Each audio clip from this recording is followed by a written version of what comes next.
is oh, do this to them! I'm so sorry. You've killed them! Look at them!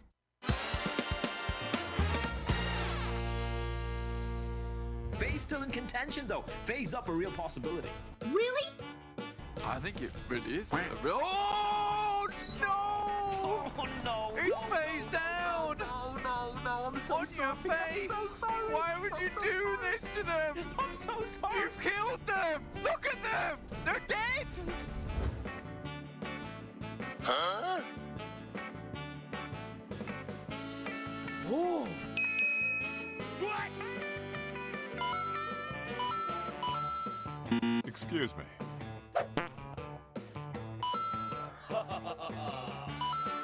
He's waiting out. Just needs to move forward. They are out the open. He's waiting for the tree to provide some cover. You can see he wants to move out to the right-hand side here. He's we going go. for the shots. Lines up. The one for top. Looks for the knock and action.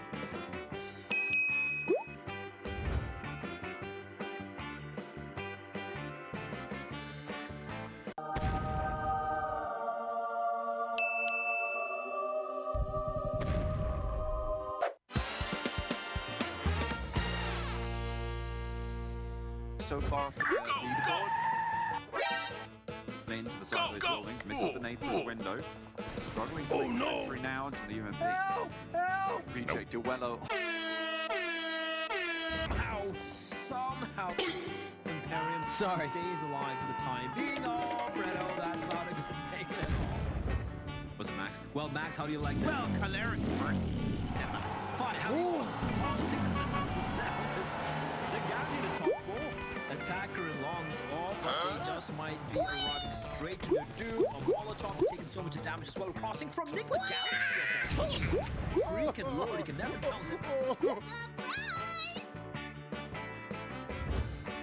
You know he did. The kill for FaZe. Nice.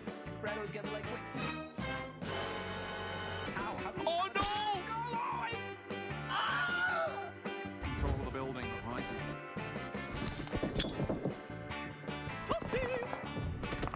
I got a bad feeling about this.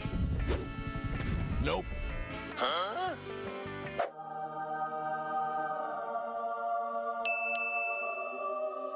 No! God! No! God, please, no! Come on!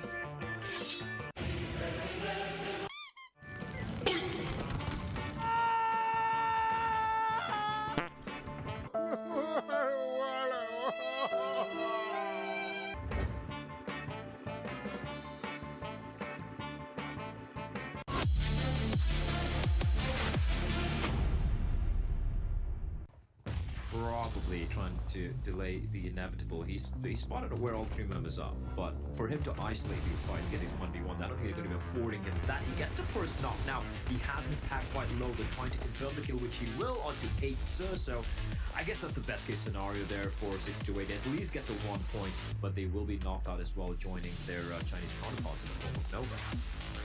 Because if you look at the team list here, there's one massive team missing. Nova did not qualify into our second Super Weekend, but that worries me, Max. Is this replicating the performance from last year where they didn't qualify? I believe it was the second or third Super Weekend. I can't remember off the top of my head, but they still went on to win the entire event. Well, I think we've got to stop saying BTR prank. Okay, I think that's not valid anymore. I think we've got to start saying this Nova prank that's happening right now. Okay, they're just taking a little bit of a break, a small vacation before going into that third Super Weekend, which I'm pretty sure they're going to try their best to make it to that tournament. We're still trying to do that. Paraboy was the top 4 in terms of elimination at the end of the league play, and in terms of overall damage, he was top 3, right behind Action and Top, which are going to be Action and Top after how good of a league play they had. It's pretty hard, but the fact that they've not qualified and the Paraboy is that high is so impressive. A little bit too deep, but this is the opportunity FaZe were looking for, and Tony K run and gun. The Dogs Macabre and Team Secret will be eliminated. Genesis Dogma helping them out, and FaZe Clan third place. Great work for MS Chonburi, and it's all on Stallwin. It's all on Pika, the 1v4. Looking unlikely, they're pushing in, and they make a quick work of it. For a moment there, Imperium, it's Stallwood Esports. I've seen him pull off almost 1v4s, but FaZe played that one to perfection. it is technically the first back-to-back win in a singular day from the team, and it's FaZe able to get it, and they had such a good play from the very start to the very end. They played Ricardo and brings up a world of opportunities in terms of where you want to rotate, how you want to rotate. You go from good high ground position to good high ground position to just maximize the information input.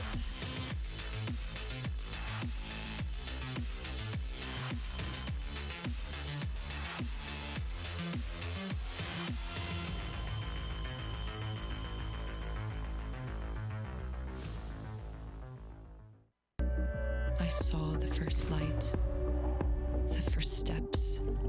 Now I see much more.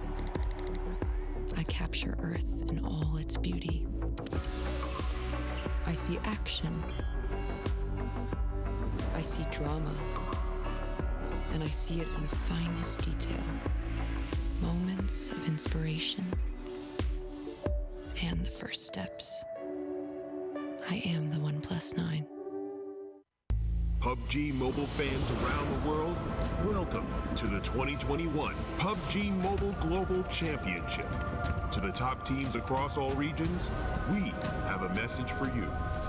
The Middle East, you have proven your worth. Now, make your formidable debut on the PMGC stage. South Korea, forget the past. This year, show the world you've ascended. Remind the world of South Korea's raw talent. Japan, you came so close last year. But what doesn't kill you only makes you stronger. Bring it back better than ever. The Americas, you're the alpha dogs that dominated the West. Now, lead the pack on the world stage. Southeast Asia, you took down so many strong teams on your journey to the top. It's time for a comeback on the global stage. Europe, it's now or never. Push your limits and surprise us all. This is the moment to create your legacy. South Asia, you were the dark horse of 2020. Amaze those who would underestimate you again. China, you carry the crown of last year's PMGC. Now, with everyone's eyes on you once more, can you secure back-to-back victories? PMGC needs a champion. The world needs a champion. Who will stand victorious in the end? Who will be next to glory?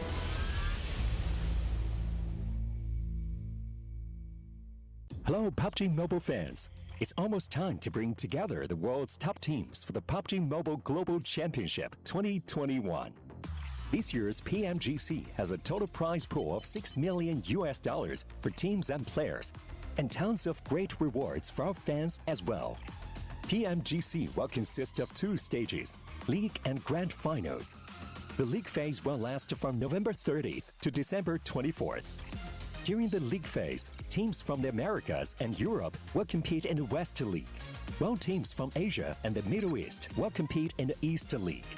Each league, 20 teams will compete on Tuesdays and Wednesdays for 16 slots to compete on Friday, Saturday, and Sunday in that week's Super Weekend. The total Super Weekend scores over the first 3 weeks will determine which 16 teams will compete in the PMGC League Finals during the final week. The top 9 teams from the East League Finals, the top 6 teams from the West League Finals, and a special invited team will advance to the PMGC Grand Finals. The PMGC Grand Finals, which will take place on January 21st, 22nd, and 23rd, will determine the PMGC 2021 Global Champions. Who will be the next to glory? Don't miss a single minute of exciting PMGC action.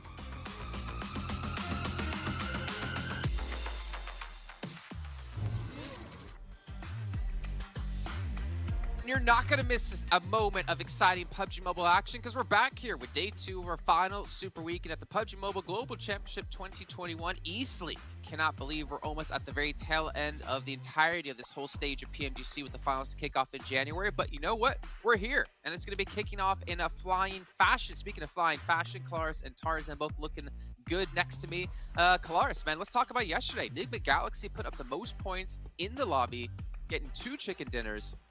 not to mention looking great themselves. Finally, a bounce back as well from what we saw in that first week of league play.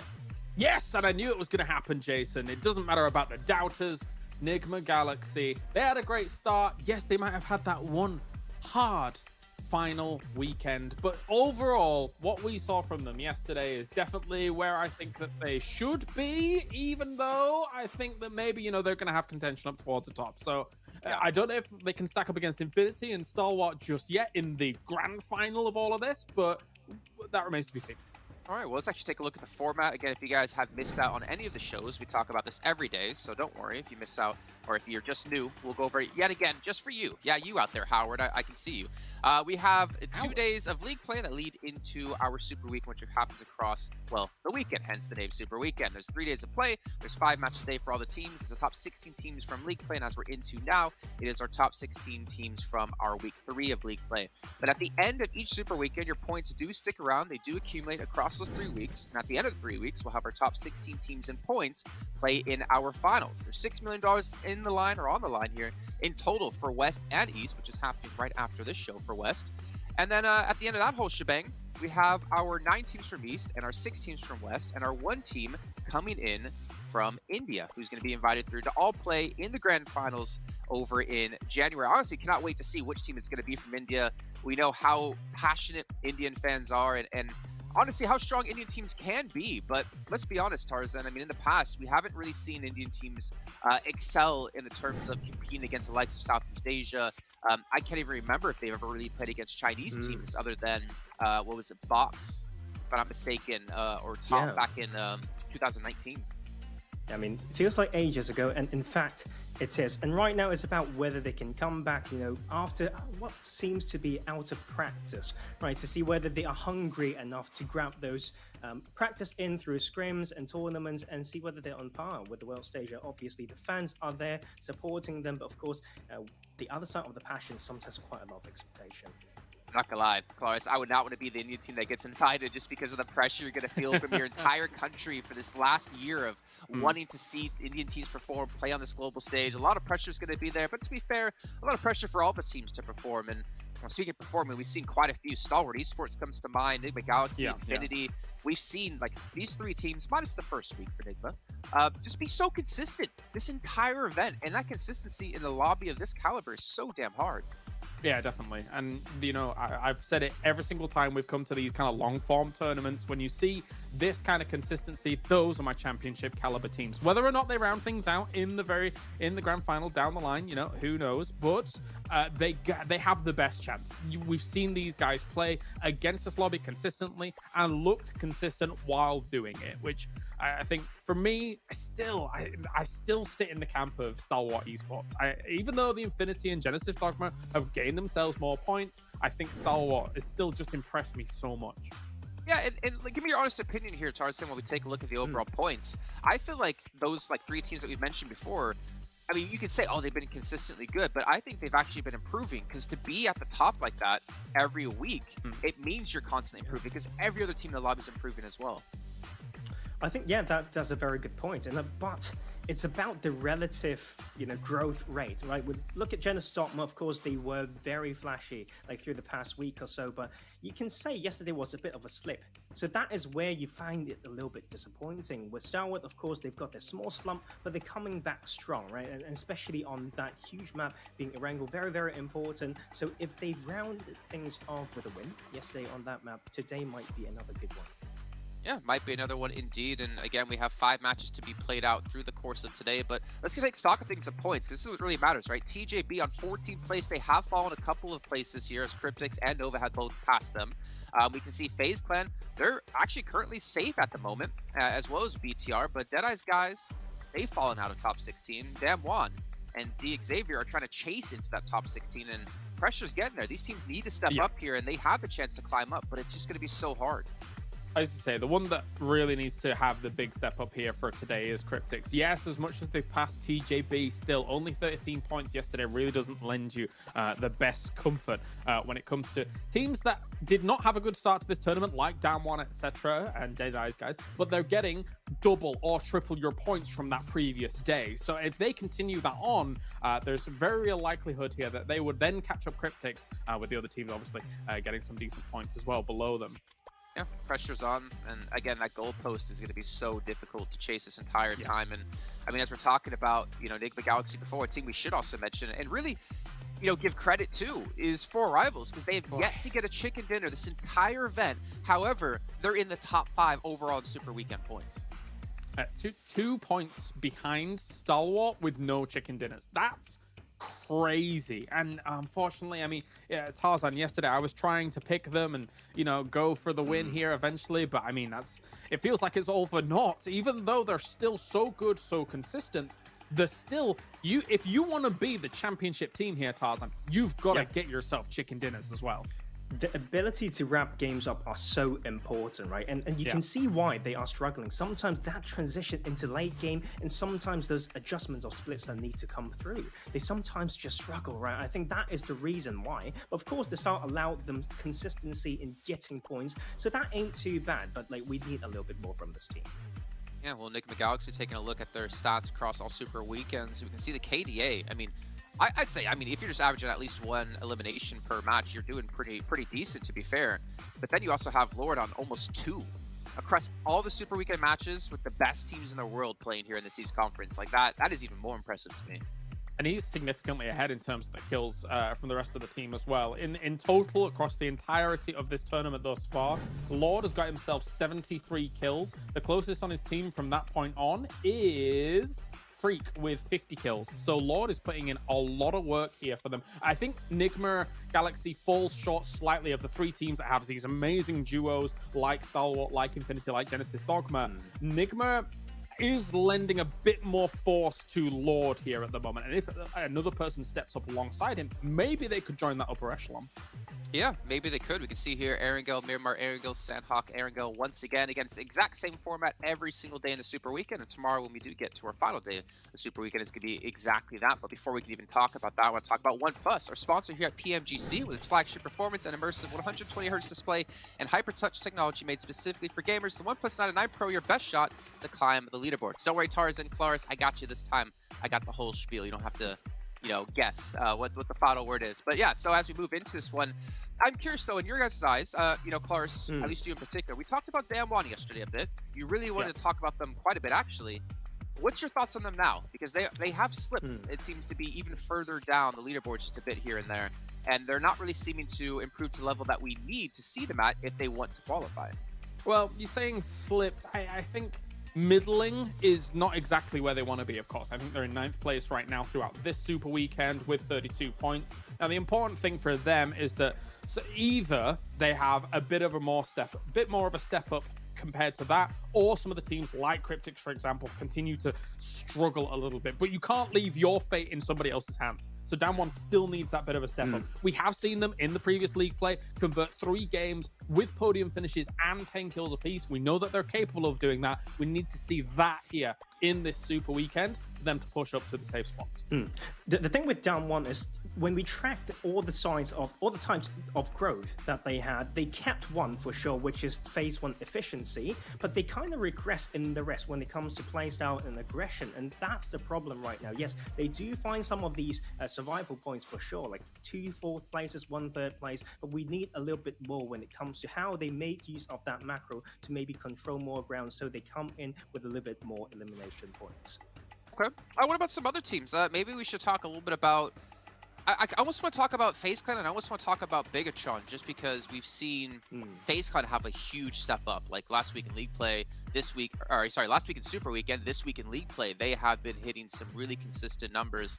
But they've, I feel like, fallen off a little bit here in the Super Weekend. Obviously, we got to see them play with a couple of different people on their team in the past as well. I'm not sure if you had any thoughts about that in particular, Tarzan. Well, Yeah, I feel like FaZe is looking slightly better compared to BTR, and sometimes, you know, I feel like there's a huge difference when it comes to what they were trying to do, right? So I don't think the points really showed that difference enough, but when we compare these two teams, you kind of need to mix in all the 6 teams that have only made one Super Weekend before this current one. I tried to do some quick calculations actually when it comes to what's the average point per Super Weekend day, and to see whether they're at least on par with what they've done last time, to see whether they're on track. But unfortunately, only Nova is the team that could repeat that average. If FaZe Clan it's probably the next one, but not really quite there. The rest are just a little bit disappointing. So like, at this rate, they can't even repeat what they've done in the last Super Weekend they attended.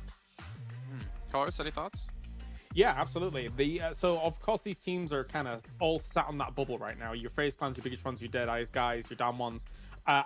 When you look at the overall relative power level of these teams, even if you just didn't watch any of their games at all and just kind of went straight to the fans, I think a lot of them would say your FaZe, your Bigotron, their power level is probably higher according to Vegeta compared to Dead Eyes guys and Damn One, right? So because of that, and because we've seen them being able to put up decent triple-digit, super weekends in the past, a la the previous one, I'm not as concerned for FaZe and Bigotron Red Aliens compared to my Dead Eyes guys and Damn One concern. I think that these two teams can handle the crunch if the crunch comes along, and I think they'll thrive in the crunch.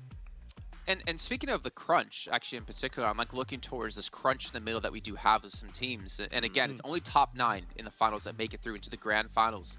I'm wondering, like in your guys' eyes, these middle of the pack teams, let's just call some out. 628, Team Secret, DRS, Reject, Rico Infinity, and Nova. Obviously, Nova, I think for me is going to be an outlier here because we know they have insane potential and they won last year. These teams, I mean, I feel like we need to see a little bit more out of them to have like a secure top 9. I can't in my head picture out or pick out a 9 teams that I for sure think would make it in. Besides, obviously, like your Infinity, Genesis, Dogma, Stalwart, for Rivals, Enigma. I think from there on, I'm kind of like unsure of necessarily who's going to make it. What do you guys think these teams need to do, going into the finals actually to have that stand-up performance? Because again, it's just 3 days of play, right? It's 6 matches a day. Yeah. You don't have 15 matches a week across 3 weeks now to hit these kind of numbers and to hit some level of consistency. I think some of these teams have a tough task ahead of them sometimes when it comes to the sample size of the amount of games that they have to play for things that qualify them into next rounds, right? Like, if you think about, for me, if I think about FaZe and Nova, for example, those two teams, when they didn't qualify for Super Weekends, missed it just shy, like a few points here and there. And any team, in my opinion, even if you are the best team in the world, any team can still have a bad 2 days, a bad 1 day, a bad 2 days, and that might, scuff your chances a little bit. I'm still not that concerned too much for teams like that going into the grand finals. I think that Nova and FaZe could quite easily be in that top 9 moving forwards because of what we've seen from them, be it like their power to breach certain locations, their power to split 1-1-1-1 and hold on certain locations. I think it's of a higher skill level right now, maybe compared to some of the teams that might be above them, just because they missed out on a super weekend and might just be behind points. And for me, that doesn't tell the full tale. Okay, Tarzan?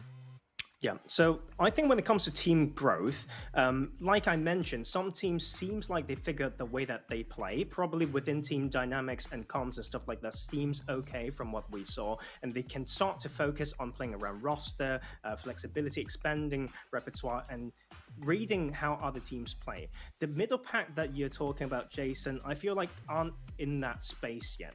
They still have 1 or 2 huge things that they have to fix, and here is where the tricky thing comes in. You need to find out what's really the most important 1 or 2 things, but you also need to determine whether they can be fixed and improved within a short amount of time. I feel like teams like 628, Rico Infinity, for example, that you mentioned, you can really pinpoint 1 or 2 things that they really need to work on, but those things can be changed with some very intentional practice, and I think that is the key thing for this middle pack team, and that will be in accordance to their growth rate, I would say. But like when you talk about the more top teams, as you can see already, they are already toying with other things, and they actually have the luxury to even play the mind game of doing something new to really carry that knock-on effect to maybe disturbing the lobby and coming up with some sort of strategies that we don't know yet in those grand finals. Okay, I mean, I think One aspect we kind of touched on before, especially when it comes to these teams, and a couple teams in particular, is like this marathon of 15 matches super weekend across 3 weekends, right? But then going into the finals, you have so many limited matches. I'm wondering, in your eyes, do you see a clear difference between in our team list of like teams who are these marathon teams and teams who have these high ups and these low lows? I know we talked about like Nova before. Again, missing a super weekend. So odd, right? 37 points, but Paraboy was still one of the top performing players in the entire lobby of all teams, right? I'm curious, like, do any of these teams stand out in your mind of like, okay, these teams will excel in a shorter format, or they'll actually get punished in a shorter format? That is a good question. I'm trying to think about the teams. This is like I'm looking towards 4 rivals, right? Like this, for me, that's one that stands out because they've been super consistent. They get really good placement points, really good eliminations, but they can't seem to close out matches. Exactly. Yeah, how would it work? I think that's a bigger topic that we can maybe come back to in the day, Jason. Yep. I don't think we have time to talk about it now, actually, as you just saw the match is about to kick off. So it's time to get into predictions. You know what? Just throw mine up there because it's always going to be pretty much the same team. Infinity, they got me a win yesterday. They're probably going to get me a win today. I'm going to stick with them pretty much the entire time. Colores, what about you? I'm going to go with FaZe. It's about time we get even just a podium finish, never mind a win from them. They were middling yesterday, but I know them to be better than that. Yeah, currently in 15th place. Let's see if they can maintain the position. What about you, Tarzan? Starwood Esports will be my choice. We were waiting for them to bounce back from league play, and they kind of did. I mean, they won the last game, but the other 2 Erangel games weren't too shabby either, so I'm going to stick to them. I forgot to mention to you both as well, now that you've locked in your picks, is that we cannot pick the same team. Or sorry, we cannot pick a team that we picked already previously in that day. So I can no longer choose Infinity. Right. Colores can no longer choose FaZe, and you can no longer choose Stalwart. It is a rule I'm making off the top of my head right here, right now. Hopefully we don't have another remake, but it seems like it'll work out. Speaking of working out, we have John Allen and Blank who've been working out like crazy. Blank telling us some crazy judo stories. Gentlemen, take it away. Poison fingers. Thank you very much. Blank, have you been telling judo stories again? I have, yeah. I've been telling the boys about poison fingers, which is what my kung fu teacher told me the other day, and actually employed upon me, so I could see exactly how it worked out. It wasn't fun, I'll put it that way. So I'm hoping that none of these teams have to face the poison fingers, but what they will have to face is this poison plane path. It is not fun whatsoever. Down from Kameshki all the way to Sosnovka. You know, this doesn't really open a lot of spots earlier on for these Western teams. 6 to 8 are going to be struggling to get over there. But I do think that, you know, with this, Infinity's drop spot's going to come very, very late. Luckily for them, so is 6 to 8. So maybe they won't get actually held out so much here, John. That is the real big plus note for them. Yeah, they should hopefully be in with a better chance there. I mean, you say it's a poison plane path. I feel like there's not too many places that are going to be super isolated. I mean, sure, it's a late drop. But it's a short drop as well towards that Sosnovka military base. Yeah, I'd say so. I think it's like it's almost encouraging the Infinity to head down towards Sosnovka. I think they've had a lot more success when they headed to North Georgia, actually. I thought that was a way better spot for them. Again, though, it does mean you're contesting with FaZe, you're contesting with Rico Infinity Team as well as, which I think does make things slightly awkward. So perhaps, you know, just dropping on Sosnovka where you've got this comfortable spot where you've got the boys from Stalwart Esports heading over towards Novo, and then the Infinity heading towards the western side of military base. You do have a clear drop spot, and with them now figuring out that western bridge, maybe this is the better spot to be in. Rejects dropping quite close to that bridge. I imagine they're going to pick up some vehicles. We can see them on the screen right now. Head down towards Ferry Pier. So you do have 2 teams here, but historically, Reject has moved up towards Pachinki in these circles quite early. Hopefully they'll be able to get a good spot. Yeah, a little bit of a hot drop on the southwest as well on a vehicle there. Not quite on Sarah, but one of the other players of Reject. And actually, it looks like Reject get away with that vehicle away from King as we are looking for it. Oh, I believe we are going to be going back to us. I think we've had a couple of technical issues there, so we're going to be waiting on the result there. I mean, it was a fair start. It was a fair start, Blank, but it was. I think we've just had a couple of issues. Looking at that game, though, just a few. There's not really too much to draw on. No, not really. I think everyone went to their pretty much standard drop spots. I think that the one thing that, off the top of my head, with me looking into my brain there, guys, that's how I do it. I have to look towards my brain. You know, the man in the brown overalls goes to the backside. He picks up the documents, brings them back forward again. It takes a little while for me to, you know, jumble my thoughts back together. But I think the one thing that I did see that was slightly interesting was Cryptix dropping towards Kameshki, basically picking up Team Secret spot. For Cryptix, I don't know if this is the best idea in the world. I think that before we've seen them struggle when they were coming from the very outside of the blue. They've made it work, but again, like if we cast our minds back, John, to that game, literally just last league play where they just about made it into this super weekend off the back of that Sanhok, that was a very dicey game. We'll put it that way. It was one placement point between them and Nova. Yeah, no, it was very, very close, and I mean, to be here again as well, it's great news for Cryptix, and at such a crucial time in these tables. I mean, we were furiously running numbers just before we went live, and it's all very, very tense. There's a lot of moving parts in these overall standings, right? Towards the bottom of these tables, and the big question is, Tongjiabao, can they hold on to that spot, right? That's sort of what we were looking at. Can they hold on to that spot? There's 5 teams below them. 3 of whom need to pass them for them to be bumped out because they're in 14th place right now. Yeah, I think that if you are Cryptix, though, you do have to worry slightly. You're 166 points. Yes, you have this super weekend to play, but looking at the names underneath them, FaZe Clan, Bigatron, Damwon, and DXavier, I think all of these teams at the moment are playing fairly damn well. I would say that Damwon Gaming are struggling slightly, so we're back in the game now. Struggling slightly, but honestly, I do think they can get those points. Sana is sitting at like 134 with only 20 of their matches played since they lost the Super Weekend. It's not the worst result in the world for them, to be quite frank. So I think if you're Cryptix, you can't let your foot off the gas, and perhaps sitting over here in Kameshki might be a difficulty for you. Might be, might be. Do you think today is the day that we see a 4 rivals chicken dinner? No, I was actually so disappointed after yesterday. You lost faith entirely.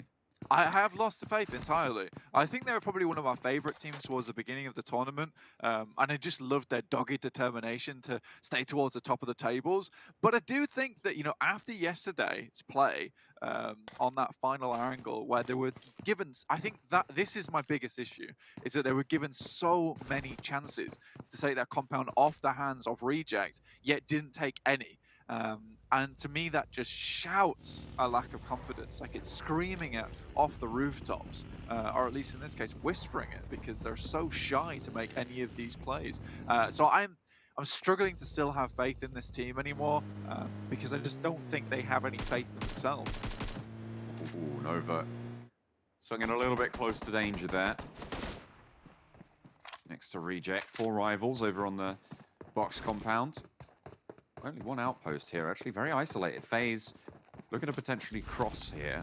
I didn't catch where the circle came down blank either, so we'll have to wait for that one.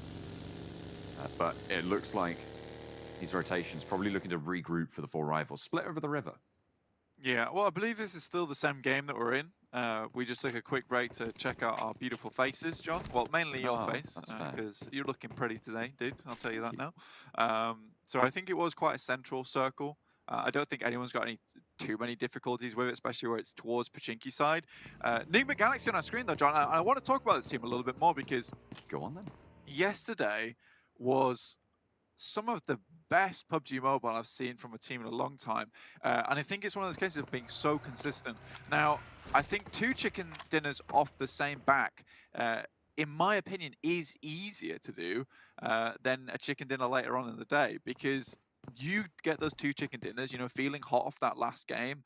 You're ready to take on the world. When you don't get the second chicken dinner on the second game, like, you've got to make some adaptations. You've got to make them quickly. You're like, well, what's not working? What can we figure out? And then getting another one later on, that just speaks volumes of a team being able to continue that kind of momentum that they started in the beginning of the day, regardless of whether, you know, things don't go well for them in their next game. So I think for me, right now, Enigma Galaxy is really putting their stamp here on the Super Weekend. And Blank, they have 5 chicken dinners in the Super Weekend, so they absolutely have been making that mark. That's the most of any team in the tournament right now, with the Infinity being second place to them, obviously, even though they're at the top of the tables. It's Enigma Galaxy down in 5th, sure, but I mean, that's pretty insane in its own right. Being able to swipe away 5 chicken dinners of these 35 games that we've played, that's a pretty solid percentage. What's that, 1/7? I don't know what that is as a percentage, but there you go. That's what it is. 100%. That's what it is. That is what it is. I mean, these guys are the chicken dinner dukes at the moment. They're looking strong. They're looking good, lording themselves over the rest of this lobby. The Infinity come into contact with Reject. Now, I didn't think that this would be something that would be coming into play, but Infinity have moved to the bridge nice and early. Reject, however, they're here waiting for them. They're just outside of the warehouses. Newsy taking shots. Duello gets a nice flank in here, John. They managed to take care of the off angle. Infinity open up onto Reject, but Newsy's traded out. Now, starting to open that smoke line. They want to get back to their teammate. Mela careens into danger, gets sprayed down as the buggy tumbles away from beneath his feet. And Logan left lagging. Dog Tunny getting out of there. Yeah, they don't even want the rest of this fight by the looks of things, Blank. I mean, maybe they're going to come back in to try and regroup, but with Mela down out in the open, you have to wonder, how feasible is this? Are they just going to try and blink away at Sarah's health bar and get away with that one elimination, or are they going to try and save their teammate here?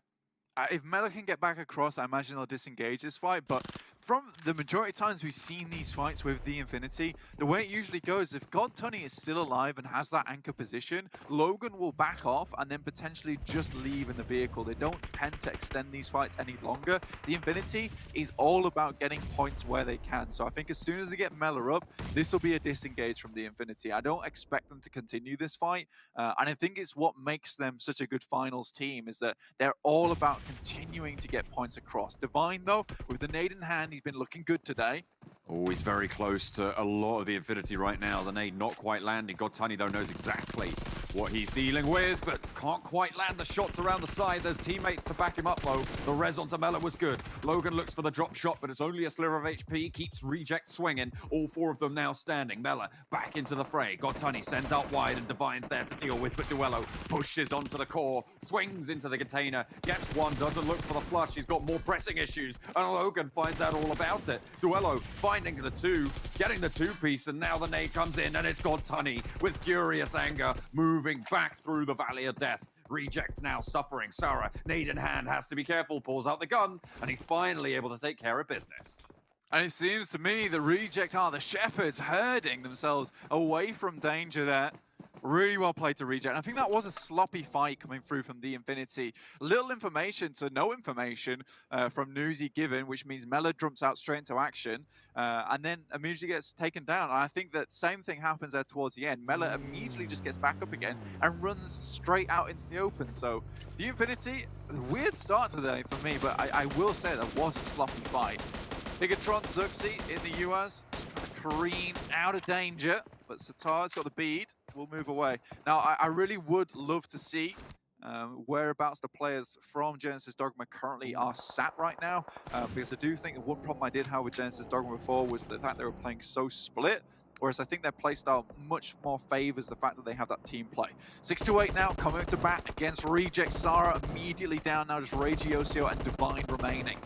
6-8 looking to pick up the pieces on the back of a difficult fight for Reject, and they will be able to find all of those eliminations. 3 defeats now as Reject go down 15th. I mean, sure, they get the points against the Infinity, but you do not want to come across 6-8 in this scenario. Luckily for Reject, I feel like they're already safe on their points totals alone in this scenario. 217 overall with more to play. I mean, they're past that 200-point barrier that I said was looking really quite safe for a lot of these teams. So they don't have to worry too much. At this point, I feel like a couple of these teams are moving more into scrim mode. Yeah, I would say so as well, John. I think that some of these teams are just looking to get some more experience. For Reject, taking that fight down there is important to them because it's something that they know that they will encounter in the finals. And I think that 200-point barrier for Reject really was that big hurdle for them. The fact they've got past it, and I would say at this point in time, have pretty much secured their position in the finals. It's fantastic. And it's great to see Reject making it through. I think back when we saw them in PMGC, last PMGC, they felt very lackluster. But here now, there is a lot of strength behind this team, and it's great to see. Cryptics, though, I like this rotation. Interesting rotation. They're coming up across the top of Severny, just underneath shooting range at the moment. Going to probably head in behind Hospital and possibly hit those Gatka fields. That might be the play to go for. I think if you've been reading this map recently, you know that FaZe is going to be on top of Everest, or at least on the other side, and taking that fight with them is not going to be ideal. So I think swinging past Hospital would be the optimal rotation in this position, but we will check back in with that one later. To Xavier atop Potato Hill, MS Chonburi swimming around, getting their recon done. Jasper doing a little bit more than that, actually sending a little bit maybe too close to danger. Xavier quite in position to capitalize here. Xavier, one of the crucial teams that Tongjiabao are going to be looking at today. At the bottom of the tables right now. They want to get as many points on the board as they can. 129 points at the start of today. Blank, that can only go up, but it needs to go up a little bit more if they want to be seeing themselves towards those finals. Absolutely, John. I think for yesterday, it wasn't the worst of days coming out for them. 23 points is still slightly lacking. I think they do need slightly more points there. But I do think that DXavier is not a team that is down and out yet. I'm a big fan of Frankie, big fan of Lamborghini. I want to see these two succeed because we've seen them in the scene for quite a long time. And they were known as very, very good players. I think DXavier's just been down their luck at the moment. Their drop spots have put them in position with a lot of good teams. And when they were playing Sanhoks, getting completely shunted out by Rico Infinity teams quite a few times was awkward for them, to say the least. But they maneuvered past that tricky situation, moving towards the eastern side of the map there. So there are adjustments being made slowly but surely for this team. But again, they're definitely looking for a lifeline at this point. Set at 129 points behind that 163. It's quite a few points they do need to jump up over that, but there are so many teams in front of them could get even more than 164, and I think that's the issue. They're really, really playing catch-up at the moment. That's the thing, right? It's the teams that are in the top 16 that can play a little bit more defensively. So that's FaZe and Bigatron, who are really kind of the teams most at danger. I mean, you mentioned Cryptics as well being in danger, sort of just a little bit over Tongjiabao at the moment. But then it's Deadeye's guys, Damwon, Kia, and DXavier, so they're all chasing. And I feel like that puts the onus more on them to be proactive in these scenarios, which can sometimes come back to bite you, right? If you're taking aggressive fights, unless you can, on average, win more than you lose, it's not a good idea. Well, maybe not win more than you lose, but win enough to make the play worth it. Yeah, and for DXavier here, we've got to put it aside that yesterday was a massive change of fashion. I mean, Nigma Galaxy finished the day with 83 points total is a ridiculous number to finish a singular day of Super Weekend on. But for DXavier, to see themselves very safe, it's kind of like a 40-point day average. So you're looking at like 8 points a game. Not the worst thing in the world. Bigatron, though, taking down Nigma Galaxy first player, only taking one knock is good. It's a good start. But the fact that Nigma Galaxy were able to refrag that is incredible. I mean, I feel like that's an achievement. Sure, they probably aren't going to be able to get that flush, but I feel like, you know what? Credit to them. They were on the bead. And it looks like, hang on a minute, was that the second knock as well? Nigma Galaxy gets the finish over the top. So there we go. They managed to get the finish. The flush comes through. 4 rivals now in a fight with FaZe. Tony K trying to flee around the side, does get knocked. All the retribution there, but Beer 11 falls as well. And 4 rivals, they're looking disciplined today, Blank. This happened yesterday as well, with 4 rivals being able to take down one of these stronger teams in Nova, and then they kind of crumbled later on. I do think this happens to 4 rivals. I think their initial team fight is good, which is so surprising, right? Because you see them in these fights and you're like, wow, okay, this looks nice. And then there is just this stagnation towards those final 10 minutes of the game, which I find a little bit displeasing to watch at times. You know what? We have a name for this, right? It's the Chocolate Frog team. They're Chocolate Frogging. It's true. Right now. They are Chocolate Frogging. That's what they're doing. They have one good leap in them, and after that, seem to slow down a little bit. And it's something that does confuse me as well, because you see that initial fight and you think, wow, that's really good. Well, let's take a look at this, because this is extremely important. With DXavier already taking 2 knocks, now it's a difficult push for DXavier to get into Pachinki. Yes, they've taken that hillside though, which will see them safe for the time being. Taking that wizard tower below as well is a really good start to a Pachinki push. But we're definitely not centered on Pachinki yet, so there's no guarantee that we're going to end here, John. So DXavier do need to play this safe. But again, taking Chapel, it gives you ample opportunity to actually leave this area should you need to. Whereas at the moment it's Nigma Galaxy and I would say as well as Genesis Dogma who are being kind of locked into Pachinki at the moment. Yeah, I think my favorite position in this lobby right now has to go to 628. I feel like they have a really solid position not only for this circle but to rotate towards other circles. They control a lot of the ground pushing south out of Pachinki, which is where a lot of those teams are probably going to have to leave. And those teams in the north have a lot more contestation. So I feel like if I had to choose a team right now, it'd be 628 on the south side. Yeah, and they do go for these strange splits though. I mean, Dao Shi walking up towards that northwest side, it's good for scouting. I mean, with this northwest circle, they've actually had a position where they've scouted early and they're able to move. And I think one of the things that you've got to consider here is how quickly 628 jumped into those vehicles. 628, it seems to be a very flaky team, but they're ones with their wits about them. And I'll put it that way because whenever I see them play, it's like smart plays. And then once they get into fights, they're so aggressive. It's so messy. Sometimes it works, sometimes it doesn't. But I do still have faith in this team. And that feels weird to me considering how strangely I've seen them play before. MS John Burry take the compound on the west side of this hard shift. And it feels like a good spot for them as well. It is a very hard shift as well, Blank. So they have done well to skirt down on the western side. Although you have to wonder if this circle hadn't been as hard of a shift, they probably would have been up the creek. You know, they would have had a pretty difficult time of things. But as it stands, they've managed to transition that over to having a lot of strength here now.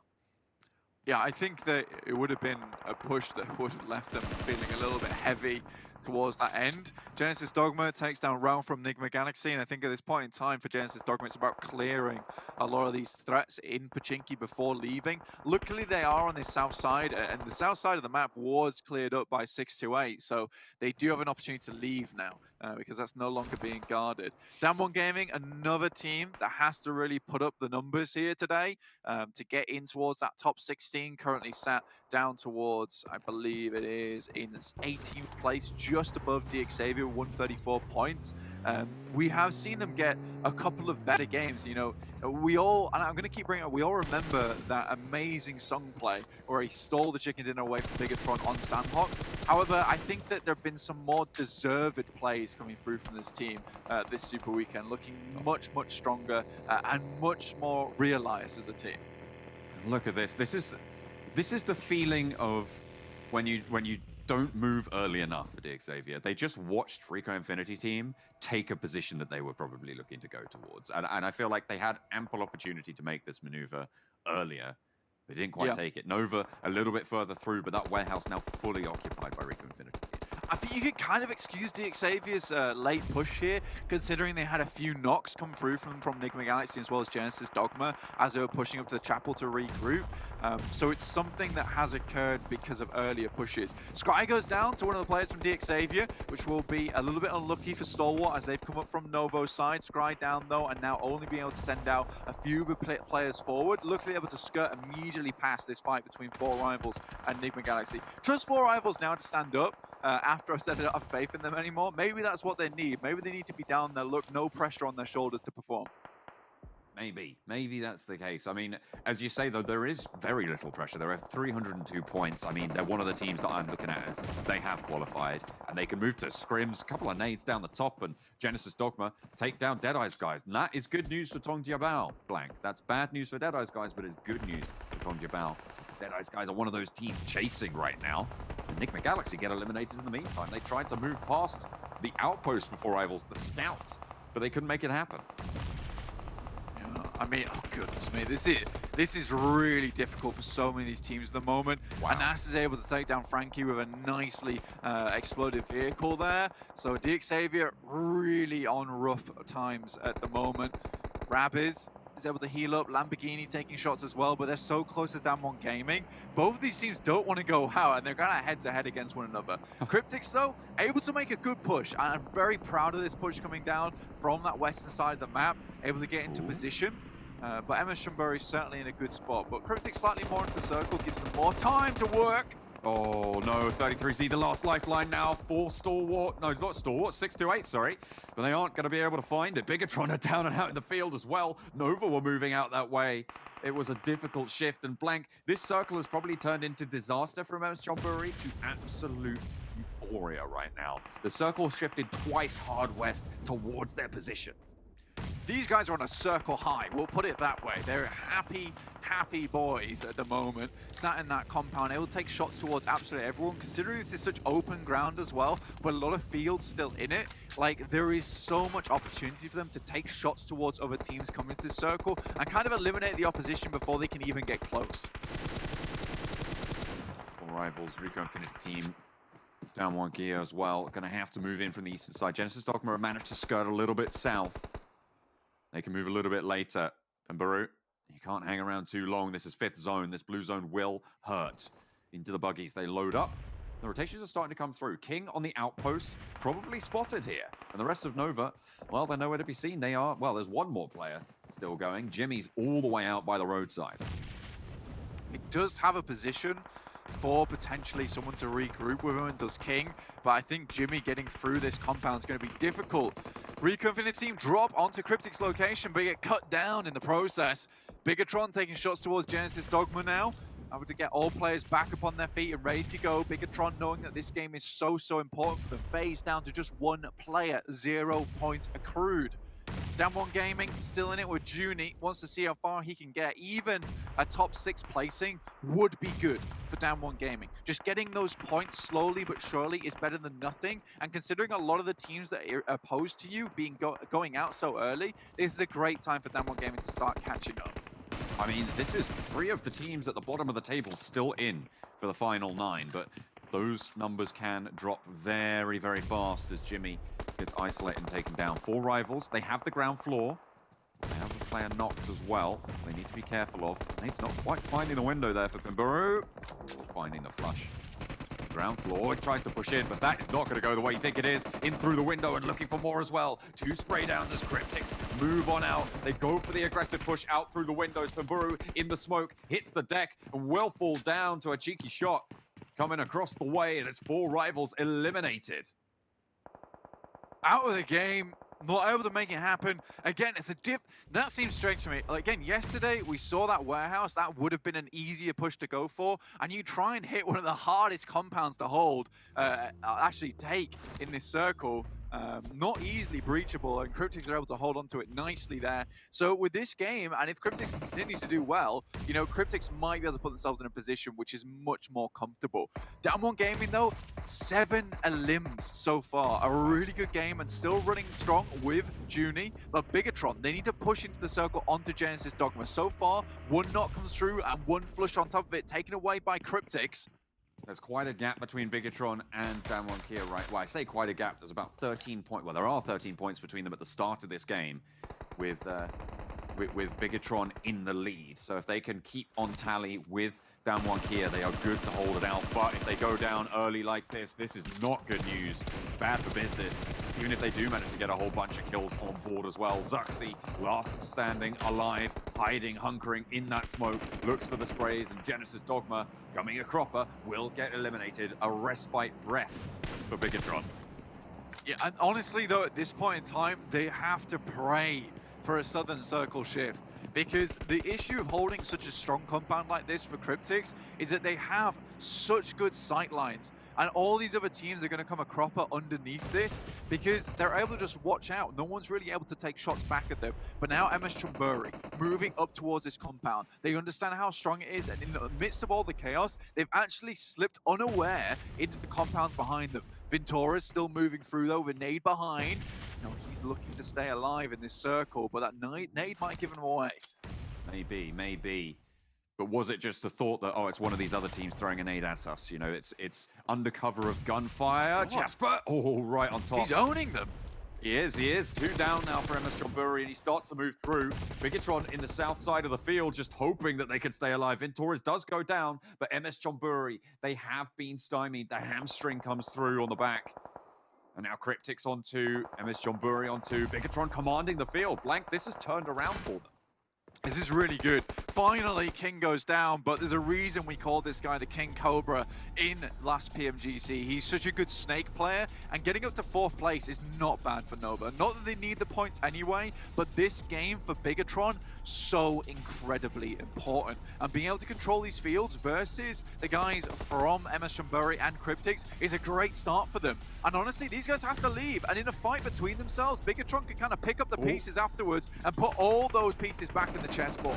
They need to be proactive, though. You can see them starting to move through, but it's Cryptics to start out the fight well. They're getting sprayed down across the way. They eliminate their competition in the compound, bring them up to 2nd, but Bigatron have every opportunity to move with tempo. They have the advantage on the timing. 2 players very low from Cryptics, and they are just going to keep on falling. Yuhai swings out wide, and Bigatron really want to get into these finals. Blank not going to go out without a fight. Yuhai pushes through, dodging the bullets every which way. Lazy Boy goes down as Yuhai Boy rolls through the compound. Bigatron takes the chicken dinner. Goodness me. Bigatron there, Yuhai looking like a lorry as he rolled past these guys, ran them all down. Really, really well played to Bigatron. That's a hard game. That's a hard game, John, to win, honestly. And I think Bigatron can give themselves a massive clap on the back there, because that was a fantastic game to start the day off. And that is the key thing. Starting the day off strong is one of the most difficult things to do if you're down your luck and you're towards the bottom of the standings. So for Bigatron, they've really put up the numbers now, and they feel so much safer. With one more day left to play as well for Bigatron now, this is a really good spot to be in. And this is why we never count Bigatron out. And it's why I was so hesitant to say towards the beginning of the tournament, like, Bigatron are done. They're dusted. No, they're not. They're never done. It feels like Bigatron just constantly improve as tournaments go on. And honestly, very impressive. Yeah, I mean, phenomenal. They seem to have, well, certainly in this game, they found that cohesion. The question for me, Blank, and I know you didn't want to say it towards the start of the tournament, but it did feel a little bit like they weren't quite at the form that we're used to seeing from them. The question for me is, are they back on form, or was this a little bit one of those fluke performances where everything just falls into place this one time around? Is it the death rattle coming through, or are they actually back on form? They need to prove their consistency, and they need to get into these finals, right? I mean, that's a massive point-scoring game. Sure, they started that game on 147 points, right? And that will send them up to actually pretty close to, I believe, around that 180 mark. So they should be a little bit more hopeful. The question is, can they keep it going? Yeah, now what I will say to you, John, to answer your question very quickly, I don't think Bigatron's back on form yet. Nowhere near the likes of how good they were before. But I think they're finding this winning formula now. With Liquid on the team and the 3 guys in the front, this is good. And it's kind of more similar to what we saw them play before. Hopefully it is. Hopefully they are back on form to the Bigatron of old, champions in their own right. We'll have to wait and see, though. We've got plenty more to play. We're heading back over to the desk. Exactly, plenty more to play, and also a lot of opportunities to show if Bigatron can hit that form of old that you were just talking about, Blake and John. Welcome back here to the desk with Kalaris and Professor Tarzan. And gentlemen, honestly, there's a lot to really break down here. There's a couple different teams you want to talk about in particular, but let's start off with Bigatron. Talk to me about how this match went for them here, Kalaris. Yeah, it was the most important moments for them is the fight against 628 down in the south, right? I think obviously we had so many teams committing to Pachinki, and that is fraught with danger, especially when you get 2 hard shifts in the opposite direction. But Bigatron did what Bigatron needed to do. They bail out the back of Pachinki and wrap wide. That's one of the only safer ways that you can actually get out of that situation. They did that. And if they don't win that fight against 628, and it came down to the wire, right, Tarzan? I think it was Yuhai that clutched it out for them. Yuhai was just playing a monster of a game. Big time. And you can see when it comes to allocation resources as well, like for that drop, they would allow him to get the growth to really get the job done, and he really delivered in that final circle. I should say they didn't have a spot in the circle, but they did, of course, a sensible thing. They noticed the action happening inside of the circle and took that time to enter and third party that before the reset happened. So that was a good one. I think the most impressive bit, other than the 6-8 fight, was they know how to get out of Pochinki, being the first team that really crashed into it on top of Neighbor Galaxy, who dropped there. So they when they know how to leave that town, then I'm kind of okay with that, because we sometimes are not huge fans of teams really going into Pochinki quite early. Yeah, and really quickly, I just want to talk about Cryptics here. I mean, 15 eliminations, 12 placement points. Like for them, as we were talking about, Cars, you mentioned me, they had a perfect compound to deal with this. The new people would be coming to them, but still having the perfect position is great and all, but you have to be able to capitalize off it, as we talked before. And for 15 elims from this team, that's a fantastic showing. Yeah, it was, you're right, in the sense that it was the perfect opportunity for them to put up numbers. And speaking of numbers, damn, Junie, you know, like the fact that we wanted Damwon Kia as well to have a step up in the right direction. I think they got themselves, what, 7 elims during this, Jason? Which is teetering towards that 10 eliminations magic number that I was hoping for them. And considering the survivability here from Uni as well, I think that there was even more potential for Damwon Kia in this game too. As those fights are going down in the compound with Cryptics, and I think 4 rivals crashed onto them, that's the perfect chance for you to make a bit of a move whilst everyone's distracted near you. But it wasn't to be here for Damwon. With Damwon, we're worried that they're not willing to take the punch. Now, when it comes to growth, they need to learn how to take punches or deal damage without punching through glass. And I think this is what we want to see, but this is still a good step up. What does that mean, do damage without punching through glass? So that you don't hurt yourself at the same time. Wait a minute. Okay, sorry, we're not going to show it, I don't think, Jason, but Senku from Cryptic got 10 kills in this game. 10 kills! Like, he was putting in massive work. Oh, wait, no, I think we are going to show it. Never mind. You know what, Jason? Spoiler, nothing happened. That's fine. I wasn't listening to you anyways, to be completely honest. No, let's I mean, also for Damwon really quickly, as we've been talking about before, like, yeah, they can play for placements. They had one chicken dinner that stands out in my mind, was Sung just staking away over on Sanhok. But again, like, we need that sweet marriage, and to see teams step up right here, right now, when it comes down to crunch time is phenomenal. And speaking of phenomenal, you guys at home can get some permanent items unlocked if you get the treasure box from watching within the Esports Center or here on YouTube. And not to mention, you can click down below the stream here on YouTube and click the rewards button to get extra tokens to unlock a permanent item. Not to mention, after that, starting on the 22nd, because this one, the previous one, runs until the 21st, you have even more chances and more items to get. So make sure you guys are doing that. Also, some special rewards. Oh, that's been updated. It was just a Google Play and the Amazon Pay gift card, but now we got some other little sweet things in there for you. So make sure you're watching between the 22nd and 13th as well, because you can get some even more rewards. Now, you said, I know which item you want to get, Claris, but Tarzan, if your choice here, what would you take? The pan. I like pan skins. I don't know why. It's more like if they're flashy, they make you feel like, oh, I found the guy, we can really shoot him down. But of course, you can't do much through the pan. So I find that quite interesting. Okay, all right. Well, Miramar's coming up next. I find that interesting, as we do have, obviously, Reject performing so well on it before, but Reject was out. Actually, sorry, they eliminated my choice of Infinity in the last match. They made me a little bit sad. But we do have a question for you guys we want you guys to talk about in chat. Who is your breakout player in performance here in this event so far? I almost, for me personally, I almost want to say Paraboy, but it's hard to say Paraboy and breakout player in the same kind of sentence. But the fact is, of his team in that League Play Week 2 of just performing at 37 points, and he was still #1 in like damage and eliminations, that to me is like really stand out. But then again, you got Newsy, you got Action Top. Who am I missing here? There's some other names. There's so many good ones, right? Newsy, Godtunny, Daybot, Ponzai. There's too many good ones. Yeah, too many good ones. I'll go with Yuhai. Yuhai? I go with Yuhai from like comparative to the rest of the team. Yeah, that's the thing with the word breakout. But you know what? We'll think about this in the break. And when we come back, we have our next match of the day ready to go. So don't go anywhere, ladies and gentlemen. Yes, but this will make it big for Samnot if they can get the chicken dinner.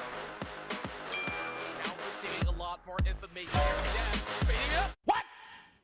What? He got back in! He got back in! Samnot with chicken dinner! What? Really is oh, do this to them! I'm so sorry. You've killed them! Look at them!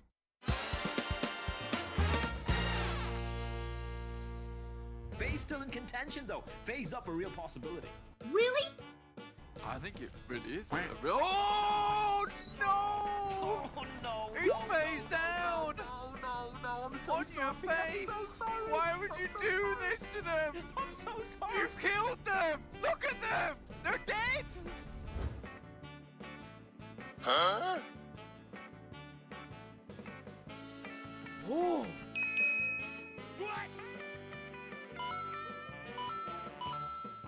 Excuse me. He's waiting out. Just needs They to are- move forward. They are out in the open. He's waiting for the tree to the right of cover because he wants to move out to the right-hand side here. He's we going go. for the shots, lines up, the one for top, looks for the knock, and action.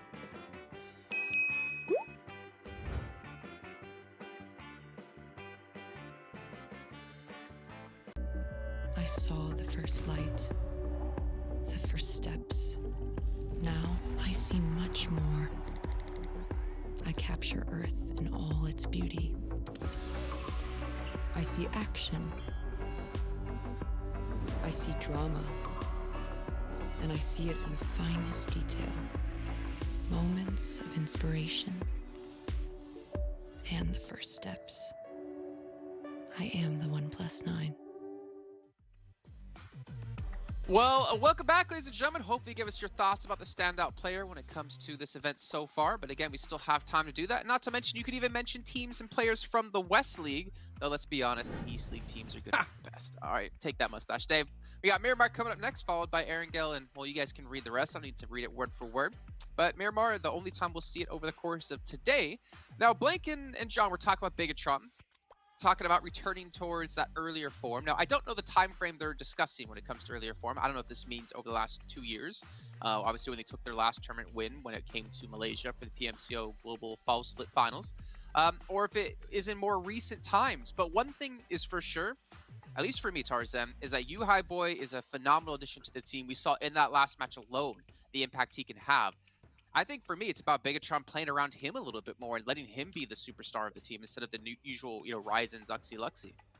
Yeah, I think it's lovely to see them finding a new dynamics within the team. I mean, it's very hard to imagine them not playing with Ryzen if we're just going back 2-3 months ago, and now they are allowing themselves to trust Yuhai. But why wouldn't they? Like he's been the player who has been holding down the fort when things were about to get blown away. So I think that's a sensible thing to do, and I love that is working out. Whoa! Whoa! You see this, Clars? Oh! Whoa! My gosh! I'm very surprised. 10 kills for Senke. 10 eliminations. Wow! I can't believe it, Jason. That's the end of that segment. Okay. Well, we can see throwables used. Yuhai didn't have that many throwables because he was too busy getting eliminations and saving his team there. But really slotting in well. What's up? Yeah, I mean, looking at BTR here, of course, there was the extra problem, right? Okay, they dealt with S628 very, very nicely. Then the circle shifts north where all that fighting is going on. This is the perfect opportunity for BTR to push up while those fights are occurring. And I've got to reiterate what Tarzan said here. Yuhai is looking brilliant. I was surprised that he was technically a sub at the beginning of this tournament because when he came in, he was performing better than the rest of the roster. Here, give him this Groza, let him pop off. I think he's a fantastic addition. Yeah, fantastic indeed. And really quickly here, Tarzan, before you jump into it, Claris, remember, we got to start thinking about predictions here coming up before we head into the match. So you might need to really hammer home your thoughts. Go ahead, Tarzan. Yeah, I was about to say whether that was enough for Kalaris to pick BTR to win this one. I mean, we would be very happy. How about we pick it for him? Let's go. Why not? A back-to-back. Let's do that. He said so much nice things about it. Yes, Kalaris is picking BTR. We've done it to some other people. So yeah, I think it's actually a decent choice. I don't know. It's down to production now, and I want to talk about this nicked map as well. When it comes to BTR, they've made some changes. Obviously, we have not played, without teams like Team Secret for a while. So the Eastern dynamics that we see maybe around Cristobal and stuff will still continue to intrigue me. Okay, well, really quickly, while we do take some time here to get our predictions in and get some time for everyone to think, I'll give mine first off the bat. I'll go with FaZe because I chose Infinity first in the first match. I can no longer choose them anymore, and they went out in 16th place. So let's see if I have the curse today. Tarzan, who is your choice? Enigma Galaxy. I know it's rare that they were doing well on Miramar, but yesterday was the case, so let's see a repeat. Claris, who did you choose? And I'm curious if your prediction is actually going to be what comes up. Yeah, so am I actually. I guess I'm going with rejects. Let's see if this has tested them. I was really late. Oh, wait, well done. You guys are well the best. done. And I'm useless. I'm sorry. Well, we'll see how useless the picks will be here as we head to our commentators of John, Allen, and Blake.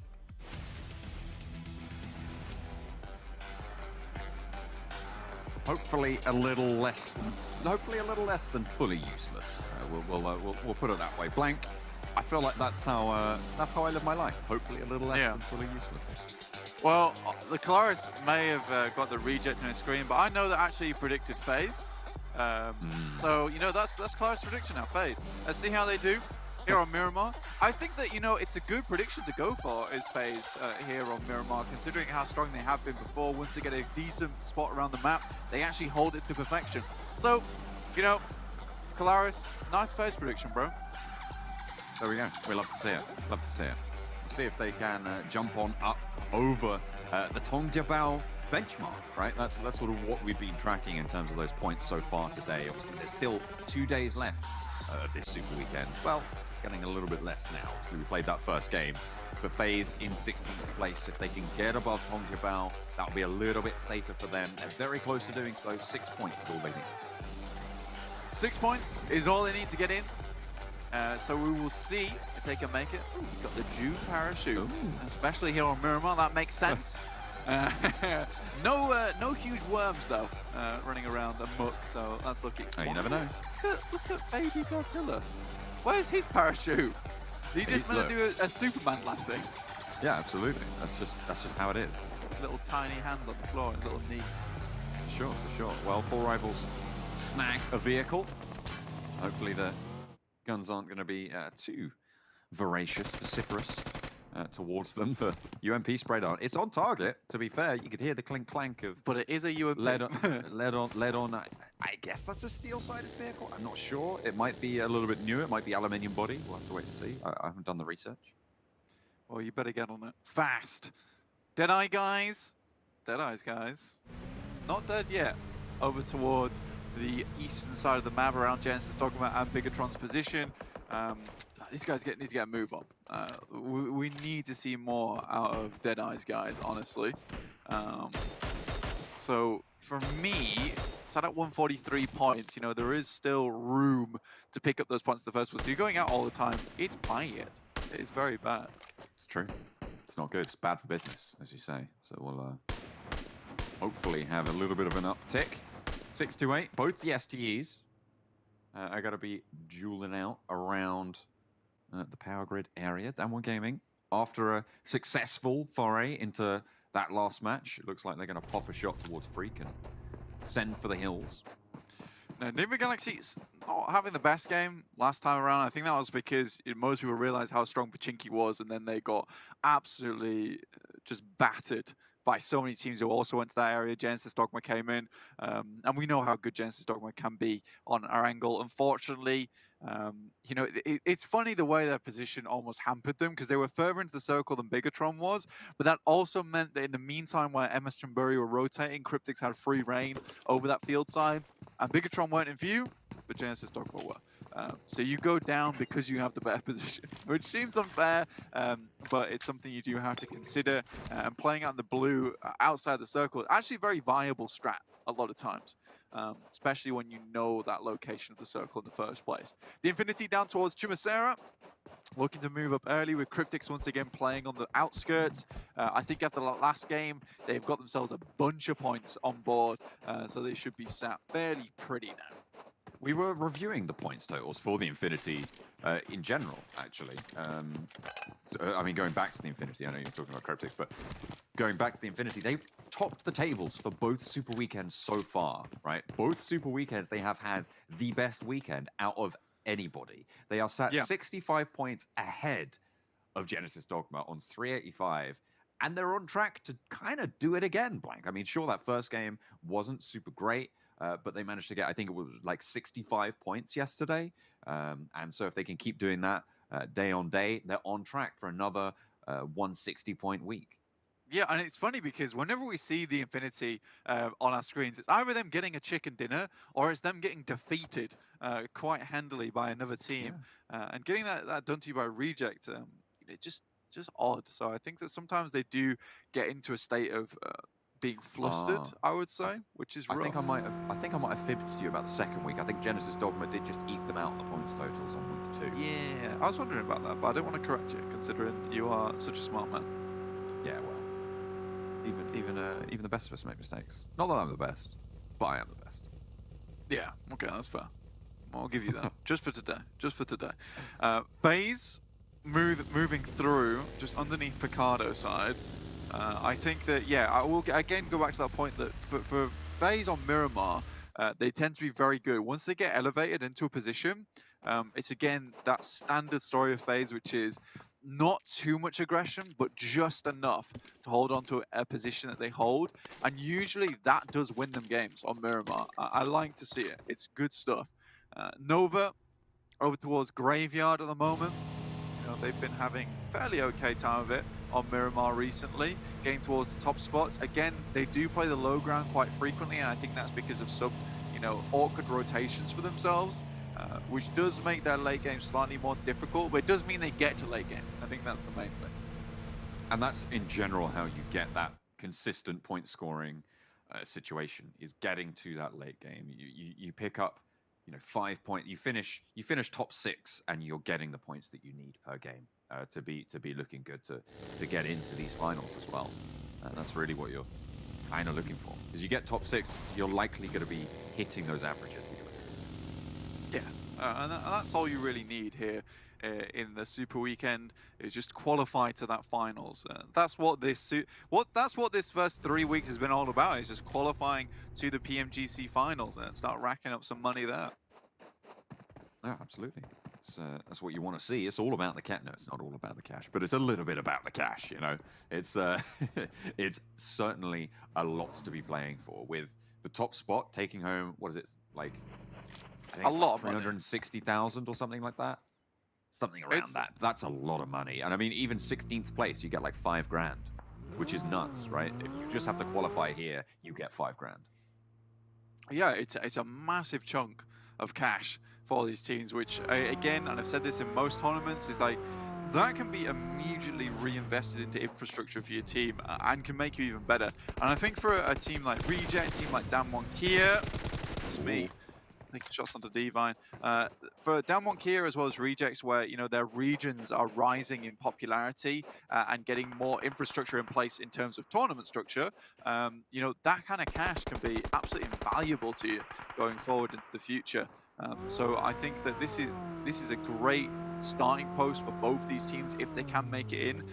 MS Chumbury equally as well. Honestly, having such a ridiculously good time, surprising absolutely everybody. I'm very, very impressed by MS Chumbury's performance.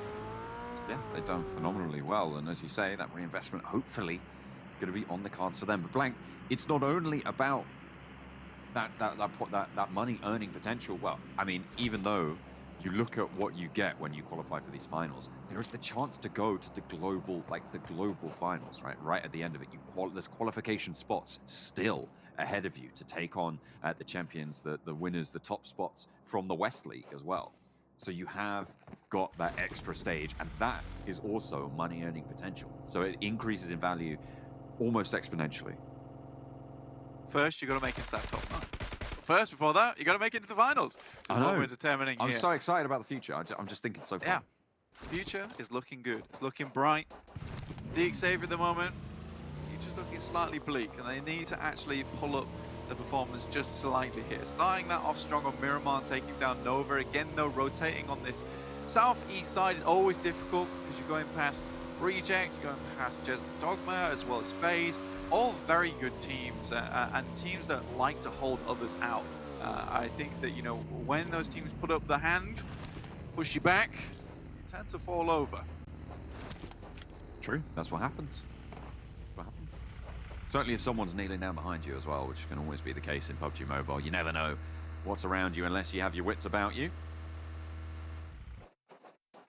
I have to wait to see what more presence they can have. DXavier, they spot the reject rotation. Reject losing a player to the Infinity.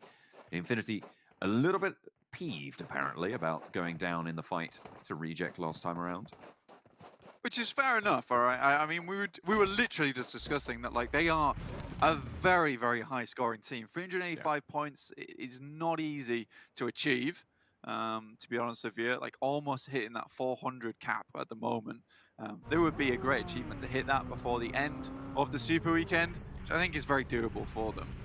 But I think that the Infinity, sometimes there's just those early fights that they need to get past. And once they're past that, everything is easy from there. So it's almost like that for the Infinity, they're cycling up a very steep hill at the beginning of the game, and then it's all downhill from there, and they just start rolling.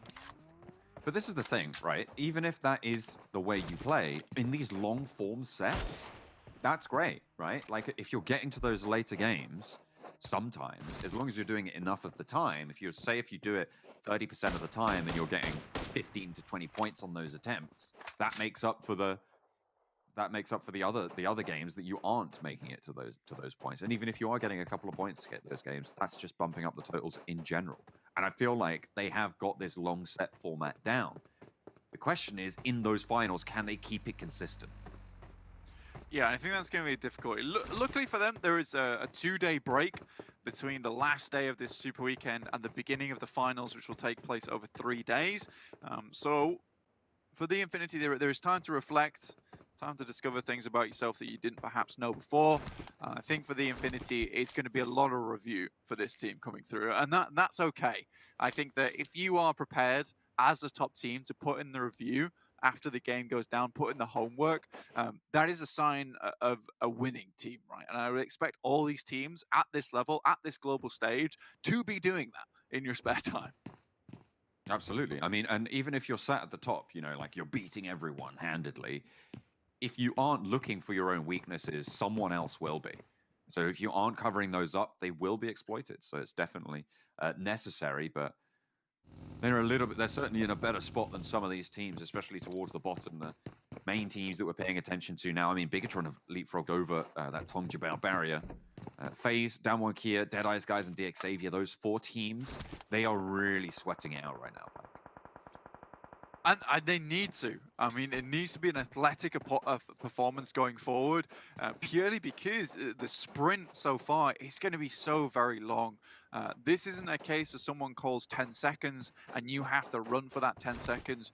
We are calling minutes at the moment. And it's all about that grit towards the end of those minutes. Can you push through those final moments when everything is hurting, everything is in pain? It's those final moments which are more important than absolutely everything else. So when we get to those last 3 games tomorrow, that is when I'll be looking most closely, because it is when everything is against you that you have to stand tall. A Potso shift comes through, 4 rivals get curtailed there. MS Shonburi pop in those pop shots with Pop. That's a lot of pops.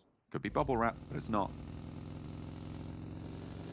We see this so often now. People are like camping the top side.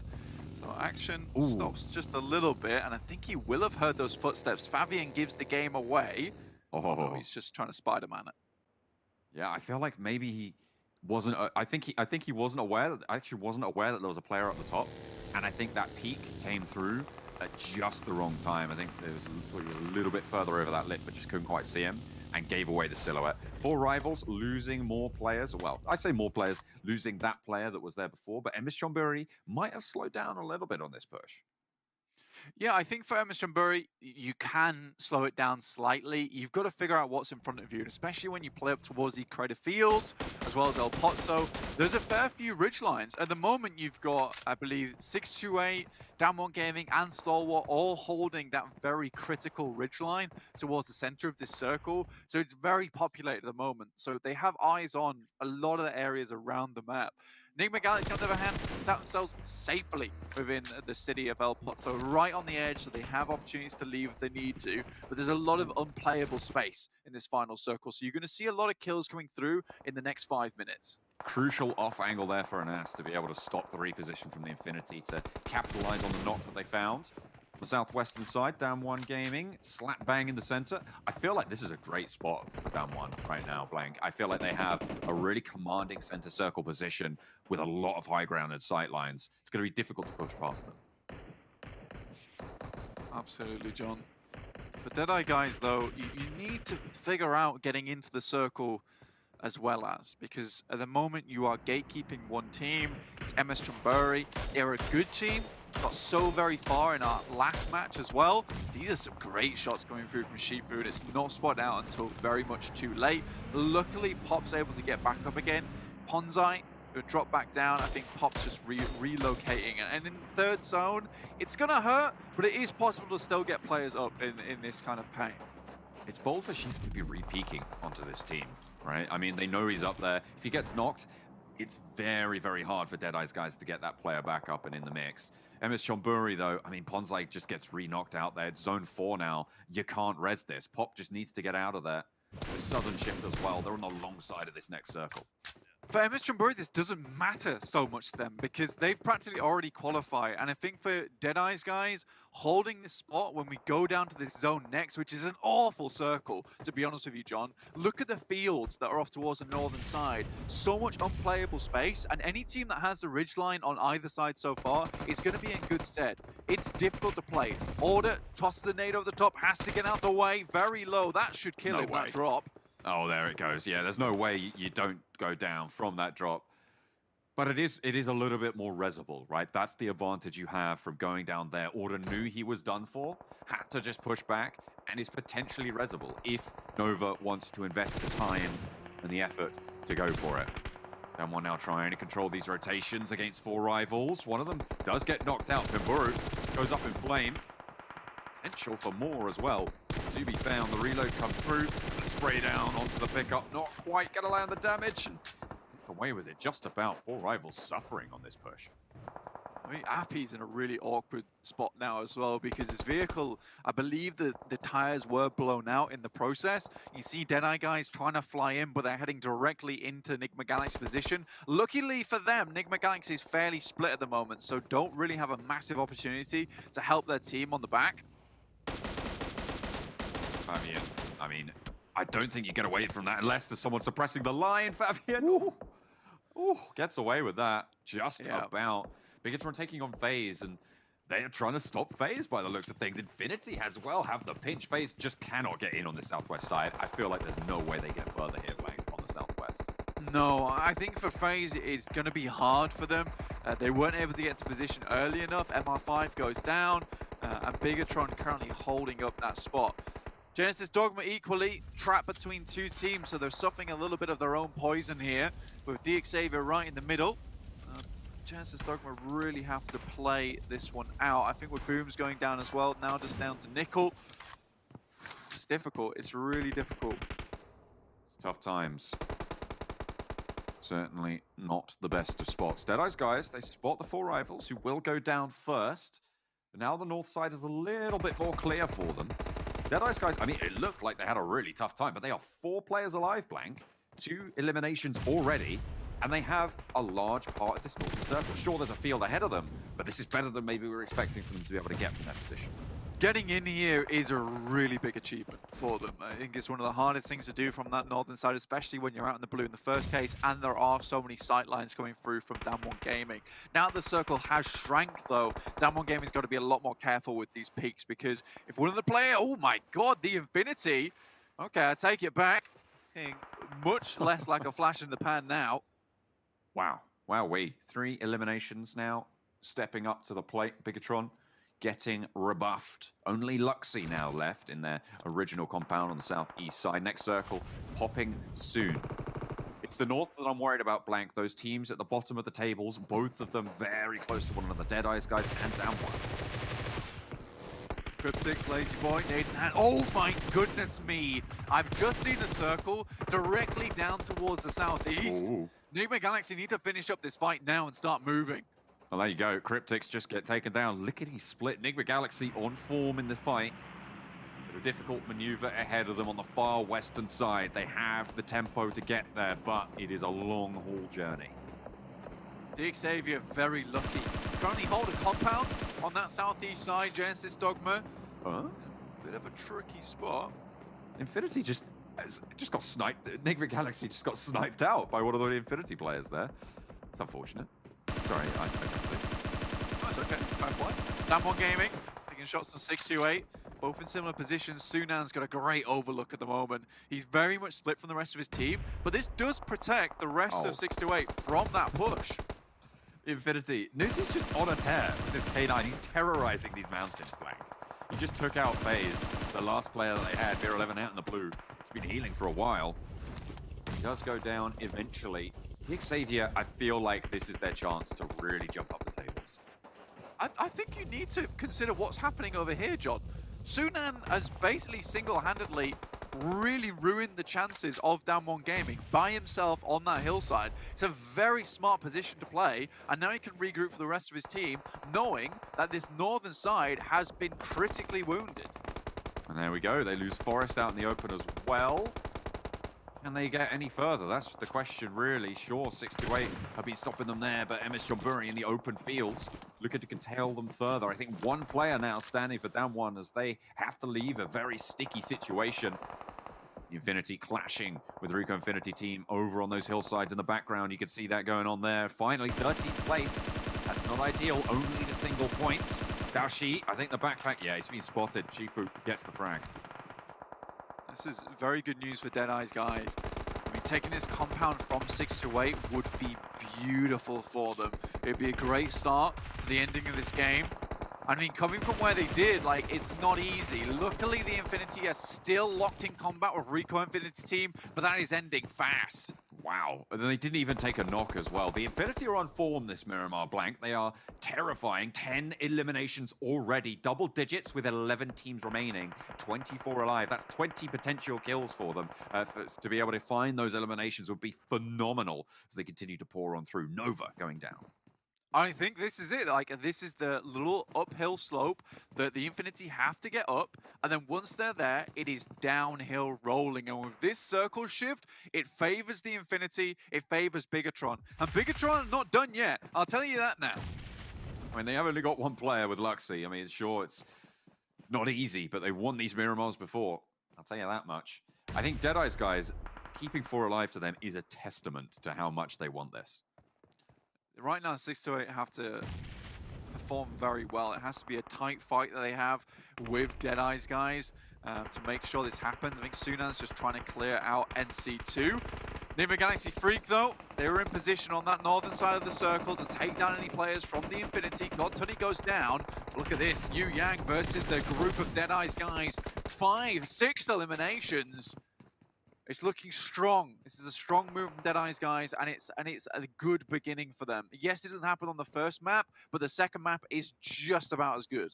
But their next challenge, Blank, is moving through the Infinity, who are on an absolute tear right now. Though they have just lost a player, you know, it's a little bit easier now. That opening has been found. As MS Jonburi go down, eliminated. A little bit of a split there, but Nikhil's gone down, and it's just a bot for Xavier to handle, and they will be able to do so. Excellent nade coming on through. Duck dunks it. Deadeye's guys take 2 knocks, I believe that is now. Going down. Nova's on the floor. 2 flushes. Turu loves Sir. We've seen how much work this guy's been able to do before, but you're right, the Infinity is just too tall of a mountain to surpass for Deadeye's guys. They will go down there. 6 points, not amazing considering what they were able to do here. I feel like that they deserve more in this situation, Blank, but the Infinity, what can you do? When they're on form like this, there is very little to be done. But hang on a minute. It might have just turned all around. Mela last standing all of a sudden. 6-8, they've been spoiling everybody's day, Blank. Newsy fallen, now just Mela out in the open. Does have a little sliver of the circle. Newsy very much unresable there. There's no way you get back to it. And just like that, it's turned all the way around. Sarah, nade in hand, tosses it across. It's wide though, unfortunately for him.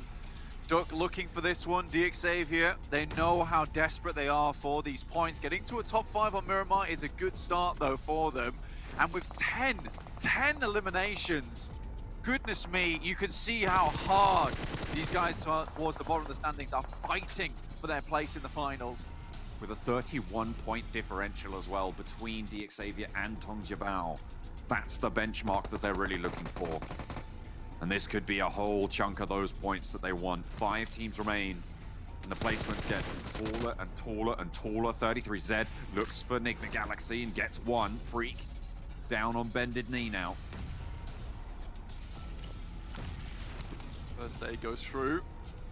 Enigma Galaxy down to just one. There's an impossibility to res Freak back up. So it's DXavier with the most players in the lobby with 2 somehow. 33Z will take down the final player, but it's the Lord to fall to a nade from DXavier. They continue to pump those points through.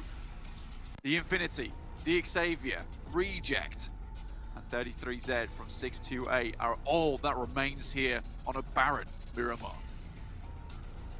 There is no cover, only the scrubs to play around. I think as soon as Sara launches this nade, he's dead. I feel like they have to know this is coming from these bushes. And Lamborghini's already cleared out one. Dropping the Molotov to try and suppress that ridgeline, but yeah, there he goes. Just gets dunked down or Reject eliminated. Great news for DXavier. They pull up 12 defeats now. And they're starting to move through open ground. 33Z in the circle, but Mela has to move further.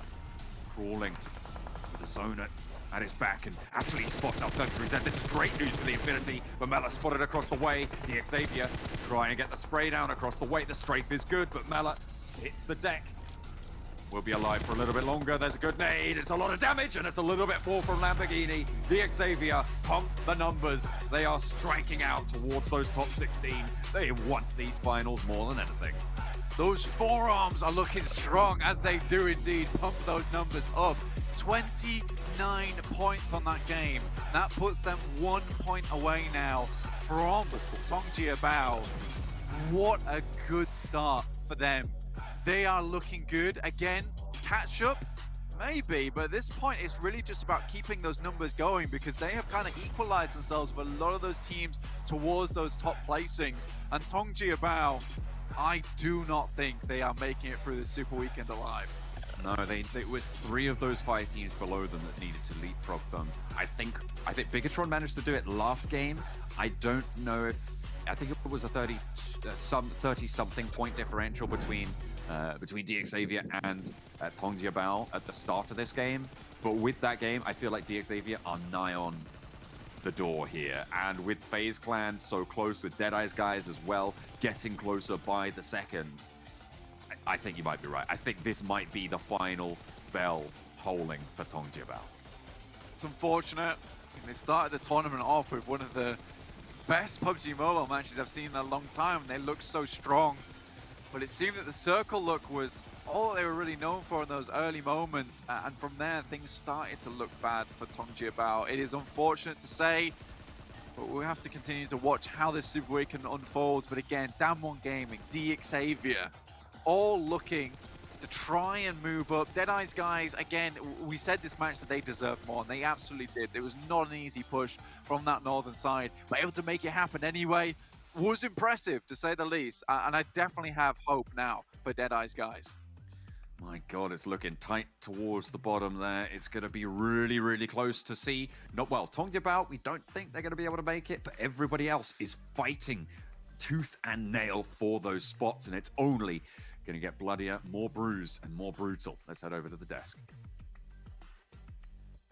Point as a tiger indeed here down towards the bottom of the table. But DXavier, we got to start talking about them, obviously. A massive, massive match for them. And I feel like we haven't really been able to say that, honestly, in quite a long time, Colors. Yeah, extremely important. I mean, they were in a compound close towards these circles. And then from there, they have challenges like Stalwart as well as Genesis Dogma passing them by, eventually moving into this circle and getting themselves a lot of eliminations along the way as well. I think the compound that they had afforded them great lines of sight on a lot of the teams that were kind of clustered against this roadside with not too much cover for them to speak of. So it's nice to see Lamborghini and the boys drive into victory. Yeah, I mean, like leaving that compound can be quite challenging, but with that landscape, that the two sides of the road, like being able to shoot at each other, allowed the Xavier to enter the final circles. But of course, at second place, we've got the Infinity entering and grabbing these points, a massive amount of points in a very different fashion. They fought their way in. They have to, breach teams like Full On and take 4v4s again and again. So it's a very different way of PUBG that we've seen there. But that circle was just brutal, to be fair. You know what's also brutal, gentlemen?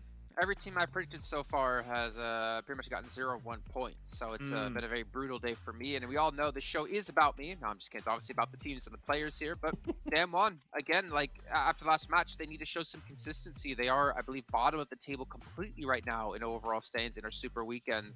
And at the rate they're going, they're just not going to make it into our finals here. But one player that will make it, Infinity.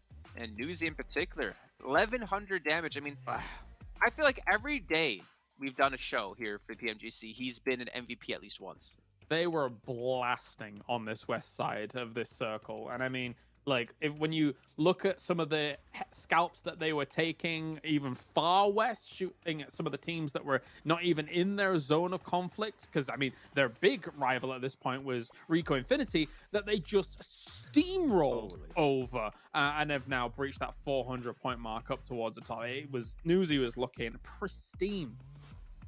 Yeah, and looking at... Actually, go ahead, Tarzan, because we can all read. I'm sorry, no, sorry. That was just my natural reaction to the consistency from this team. I think when you do the quick math, like there's no team like them, obviously, but the gap is so huge, like across, and the way that they play. We thought Starwood could match. We thought Genesis Dogma was close, but now that you look at it through all these games that we've played so far, there's no match. Like, and they just keep going, and they still test things.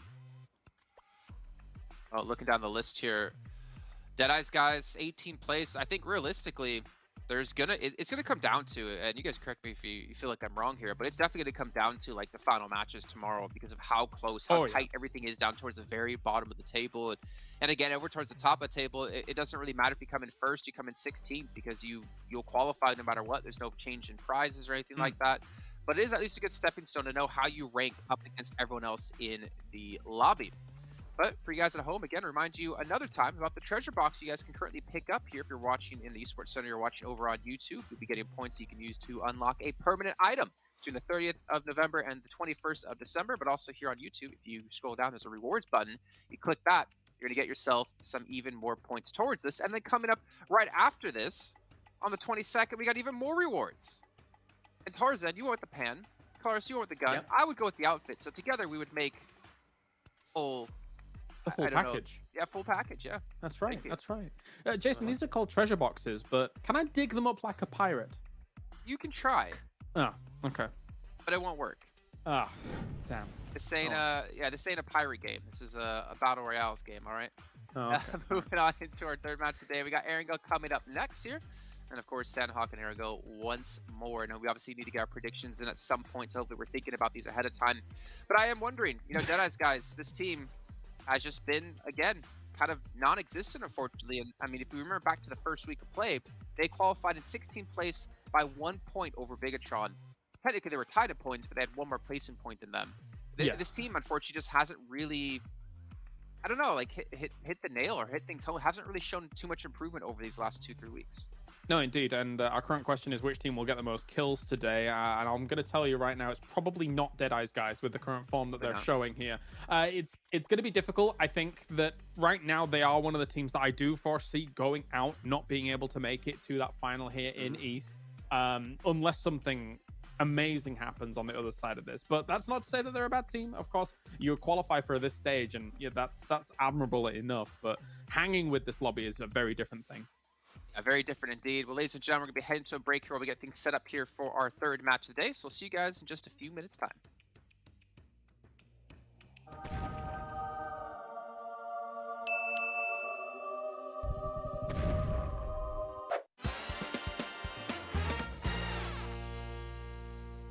So far from the leaderboard. Into the side of those buildings, misses the nade through the window. Struggling to make the entry now into the UMP. Help! Reject Duello. Ow! Somehow Imperium Sorry. stays alive for the time being. Oh, Fredo, that's not a good thing at all. Was it Max? Well, Max, how do you like that? Well, Caleris first. Yeah, Max. Fine, how do you like the gap to the top 4. Attacker and Longs, but they just might be arriving straight to their doom. A Molotov taking so much damage as well. Crossing from Nick with Galaxy of all teams. Freak and Lord, you can never count it. You know, he did. Victor the kill for FaZe. Nice. And Fredo's getting like, wait. How? Oh no! Control of the building, rising.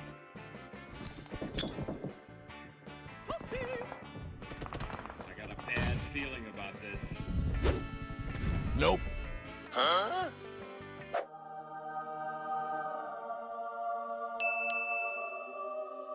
No! God! No! God, please, no! Come on!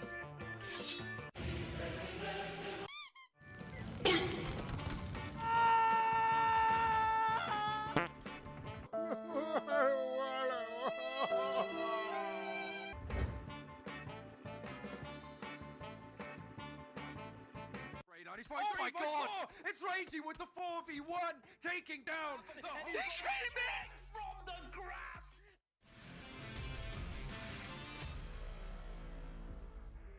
Crawling his way up top. Zoxy's gonna find the line on him. And Song, he's just waiting. He's just waiting for MSC. Oh, he spots Zoxy!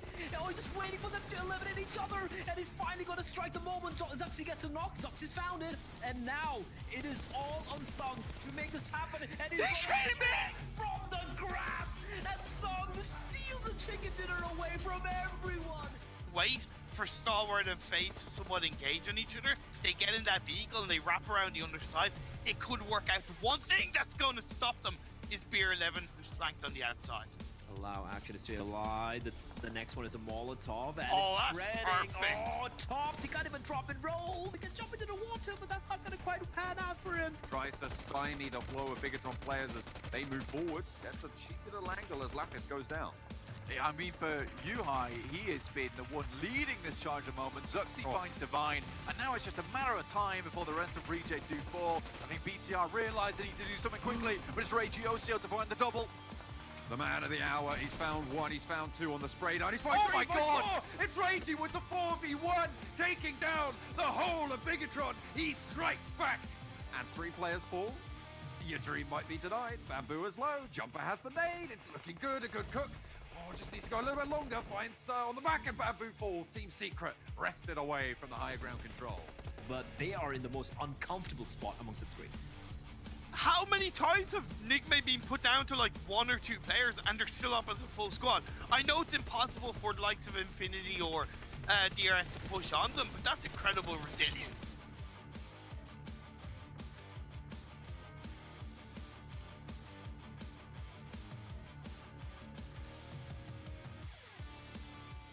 They're going to be holding off the entirety of DRS, pushing in onto this onslaught now. Knock has taken place. Is going to be falling on top. This is a very smart play. Oh no! Oh no, Nima! Oh, sie kommt inside hier von erstmal Poliana. Nice. They could move closer. They could try to stick together. They find the revive coming from those stereotypical locations. Yeah, boy. So we saw his team drop on by. No, don't do it. Don't save it. The paraglider is useless. Okay.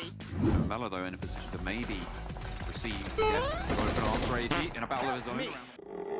Roger that. Wall does get done. Will get down. Back up. Help me! Roger that. Sarah, in the meantime, has managed to push all the way up. But it's the holdout coming through from the Deadeye's guy, straight through the window. Plants them.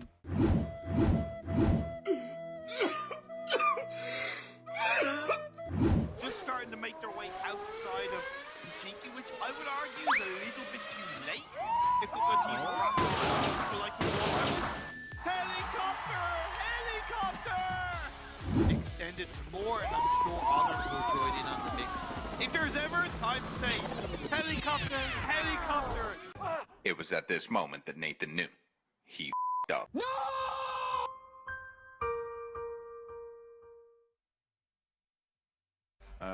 For this flame path, we're going from Primals all the way up to just between. Hang on a minute. I don't think carpooling is a thing in PMGC. Oh, again. Oh, to the side. Get to the tree. That's your cover. Get over here! And get your teammate involved. I don't know. I feel like this is a painful situation if you're Satar. Let's see if he has any tricks up his sleeve. This guy's got the moves. He's got the moves. Got the PMGC out there. He looks clean. He's right up the top of the car. I'm gonna need backup. Who's gonna go in now? Magic Man himself, Satar. But in comes another player to try and what for. And this time, oh, he's got a gun. Okay, yeah, there's not a lot you can do. I mean, dodging cars is one thing.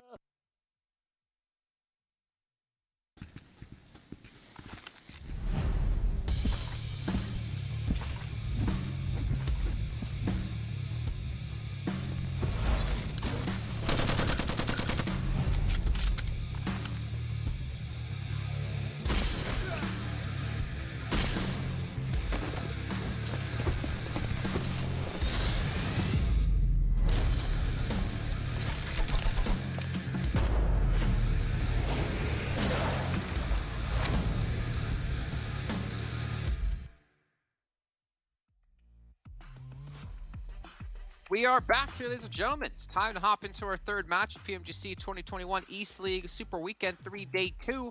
That's a lot of numbers coming your way, but that's what's going to be coming up here, and we cannot wait to find out how things are going to break down here in this second to last day. It's a penultimate day, and things are starting to really heat up towards the bottom of the table, as we mentioned before.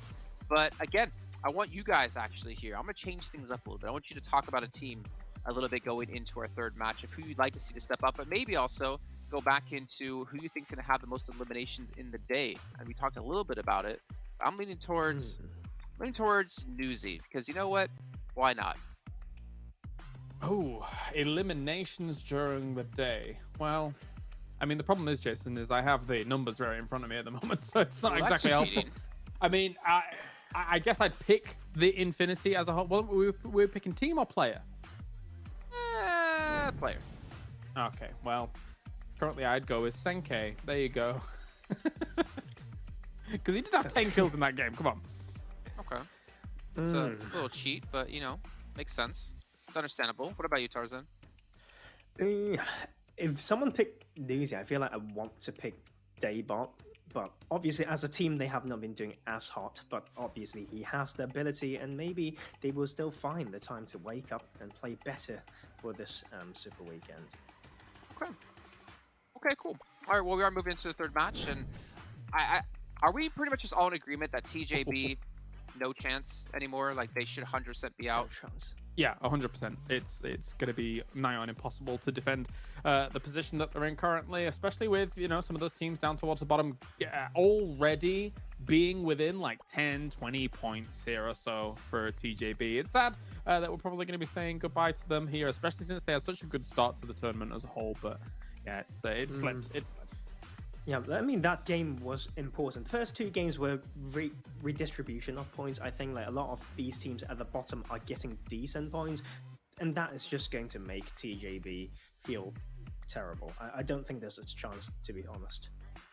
Yeah, and I think the weird part is as well is the fact that we've had TJB playing 2 Super Weekends, Nova played in two Super Weekends, but that's because of how, I guess, terrible. I mean, I'm not gonna pull my punch here. How terrible that first week really was for TJB, and well, it's unfortunate, but you know what? That's what's gonna happen if you can't perform when you need to. And obviously, with the caliber teams we do have, they are pretty damn insane. And maybe we'll see them back next year, or more obviously more with PEL coming up next year as well. But reminding us once again, OnePlus of our sponsor with its flagship performance and immersive 120 Hz display and HyperTouch technology made specifically for gamers. The OnePlus 9 Pro, your best shot to climb the leaderboards, and maybe your best shot to get your predictions in correctly. My prediction, as I'm gonna throw two right off the bat, Genesis Dogma, still not choosing the same team over and over again this time, but my predictions have been pretty damn bad, so I don't really have much faith it's gonna work out for them, to be honest, in this match. Yeah, don't worry, Max will be back tomorrow. I think you know, we'll see. You guys will have a contest. He's been good. He's been good. I'll give him that. He's been all right. for once in many years. I'm going to go with Stalwart. I have faith in them significantly. They looked great in their, I think it was the final Erangel of yesterday, where they won that out near the warehouses. And yeah, we'll go with them. Okay, Tarzan. 6-8 this time. I find the change of dynamics around the Western Bridge very interesting. It's almost like we were waiting for Reject to do something, but they finally did, but 6-8 were the better one in that scenario. Maybe that's the routine. I feel like every time you predict 6-8, they win. So we're going to find out here. We're going to have our commentators for the first time today. Imperium in Blood, take it away. Thank you, Jason. 6-8, all right. Every time he picks them, they do seem to win, which is interesting. Maybe Tarzan has certain powers we don't know about. Of course he does. He's got magical powers. He's a mysterious guy, but you know, if you get on his good side, he can bless you in all the right ways. Just like this plane path isn't really much of a. It's not really much of a blessing to these teams. Very southerly based, so it's gonna see obviously a lot of teams that like to go up towards the northern side have to scale their way up there. The fight for vehicles is on. Look through in the overall standings though, that win from the Xavier in the previous gameplay, it was a massive result. They couldn't ask for a better result. It's jumped them into that golden 16th spot, but they need to follow up. They need to do more. It has to be a level of consistency that they get to really show in the PMGC East. Yeah, for sure. And I think that's something which is going to be kind of haunting a few of these teams as well. Still at the bottom of the table overall. Obviously, we have the likes of Bigatron and FaZe who have definitely stepped up things quite a bit. I do want to touch upon what the Dusk mentioned, and you brought this up yesterday as well, parents. I tagged you about. I think it's a certainty now that their particular position, it's untenable. They're not going to be making it, which is unfortunate. Yep. It is unfortunate, but it's really a result overall of their own doing. When you go all the way back to the very first league week, and they won the first game of the day on both of the league week days, they had set themselves up in a strong way, and I think they had shut a lot of people down in terms of doubters, but they failed to really adapt. They failed to evolve throughout the tournament, and they ended up getting drowned out. We've seen other teams, multiple other teams, including the two other Chinese representatives, step up. And yeah, okay, Nova didn't make it through to the second Super Weekend, but that's just Nova doing Nova things. It's tradition at this stage now. But we have seen them really kind of step up a lot more heavily in terms of recognizing when they need to rotate. We've been very harsh on the likes of BTR, and they've adapted in a big way. So as much as, yeah, it's sad to not see TJB make it in, it really is their own undoing, and that's the way the cookie crumbles sometimes. Yeah, I mean, like you said, your fate is in your hands, and unfortunately, a few of these teams, they really haven't been able to kind of deliver on that front. One of the teams being the team we see in the distance. We saw Deadeye's guys, a team you're very well versed with. I'm very well versed with those boys as well. They've been around for a while. Yeah. What's missing here? It's not like they're at the bottom or anything, but there is a certain, I guess, a bite missing from this team. Is it Definitely. Like, are they wary of taking fights? Or like, are things not clicking, or is it just plain bad luck at this point? No, it's definitely not bad luck. Beyond a shadow of a doubt, it's very little to do with bad luck. I came into this game, or even into the previous game, with an idea of this is a call to arms for Deadeye's guys. It was going to be aimed towards the Xavier as well, but they've kind of proven that they have what it takes. Deadeye's guys, you need to start to play big, really big. You came into the PMGC with a bit of a chip on your shoulders, being aggressive in the first couple of days, taking every single fight that you could. And I recognize that you scraped through into the first Super Weekend heavily based on kills, but you still got there. But since then, Deadeye's, you've stayed passive. You played a little bit too fearful. You haven't really taken enough fights. Yet you've been sluggish on your rotations, and you've gotten caught out. If you want to make it into the finals, you've got to step up. Every single other team around you is. The Xavier, even Down One Gaming, Cryptics, although they haven't had the best of starts in the third Super Weekend, in today's games, they performed very heavily. But where are you, Deadeyes, guys? Where are you? What do you have to show us? Show us what you have got. Show me what you got. They are in Rozok, though. You didn't ask where they are. Sorry, that's terrible.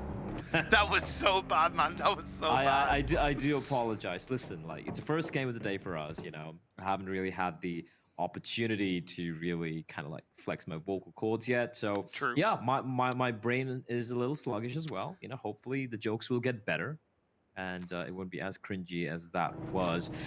Taking a look at a few other teams though. I'm looking at DR's position right now. I mean, they're reasonably comfortable sitting, I think, in the 10th place. But at the same time, right, there's a small little voice in the back of my head. I'm like, Rico Infinity, Cryptics, Nova, Bigatron, the Xavier, FaZe. These are all teams who could, I mean, and bear in mind, we're not even halfway through. This is the halfway point of the final Super Weekend. Yeah. There is a real chance that they could actually surpass the amount of points that DRS have accrued.